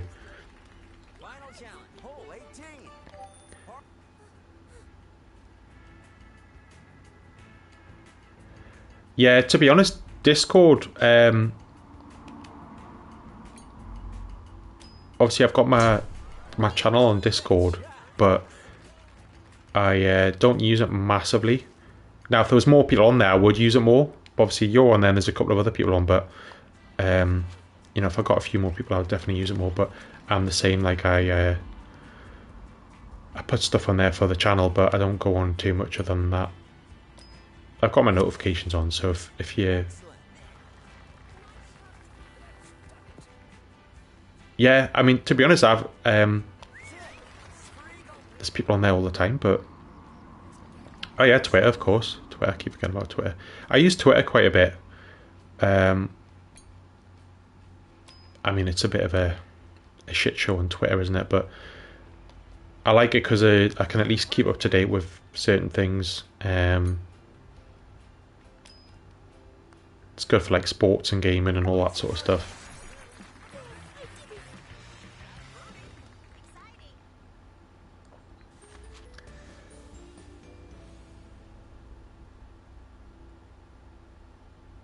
Yeah, exactly. Twitter, when it's good, there's some really good parts, but especially the past couple of years, it's just there's just too much. There's just too much crap I don't want to see. Too much negativity and stuff. Like I want to go on Twitter and like see funny stuff and meet some nice people and just have a bit of a laugh. But there's just so much negativity on there, and even if you try and avoid it and mute certain things, it's difficult.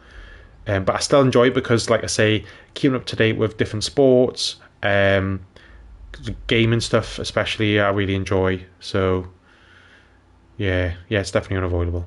So anyway, gonna end the stream there, I think. So can't even remember what I did in this game today. I know I rage quit one of the rounds because I hit like 3 out of bounds in a row or something. But other than that, I think had some decent rounds there. Not anywhere near my best scores. Close to a couple of hole-in-ones there. Not quite. A couple of hole-outs. Some nice scores. But yeah, really nice speaking to you. Hopefully you'll join me next time. But yeah, definitely didn't feel like 3 hours, did it? I'll have a think about what I want to do next time in terms of which game. I don't think it'll be this. This was just because I thought this is an easy game where I don't have to think too much. Can have a chat, get used to actually streaming and all that sort of stuff. But potentially a bit of Hitman maybe. We'll have to wait and see. But yeah, cheers for joining me and anyone else that joined. And I'll speak to you all soon.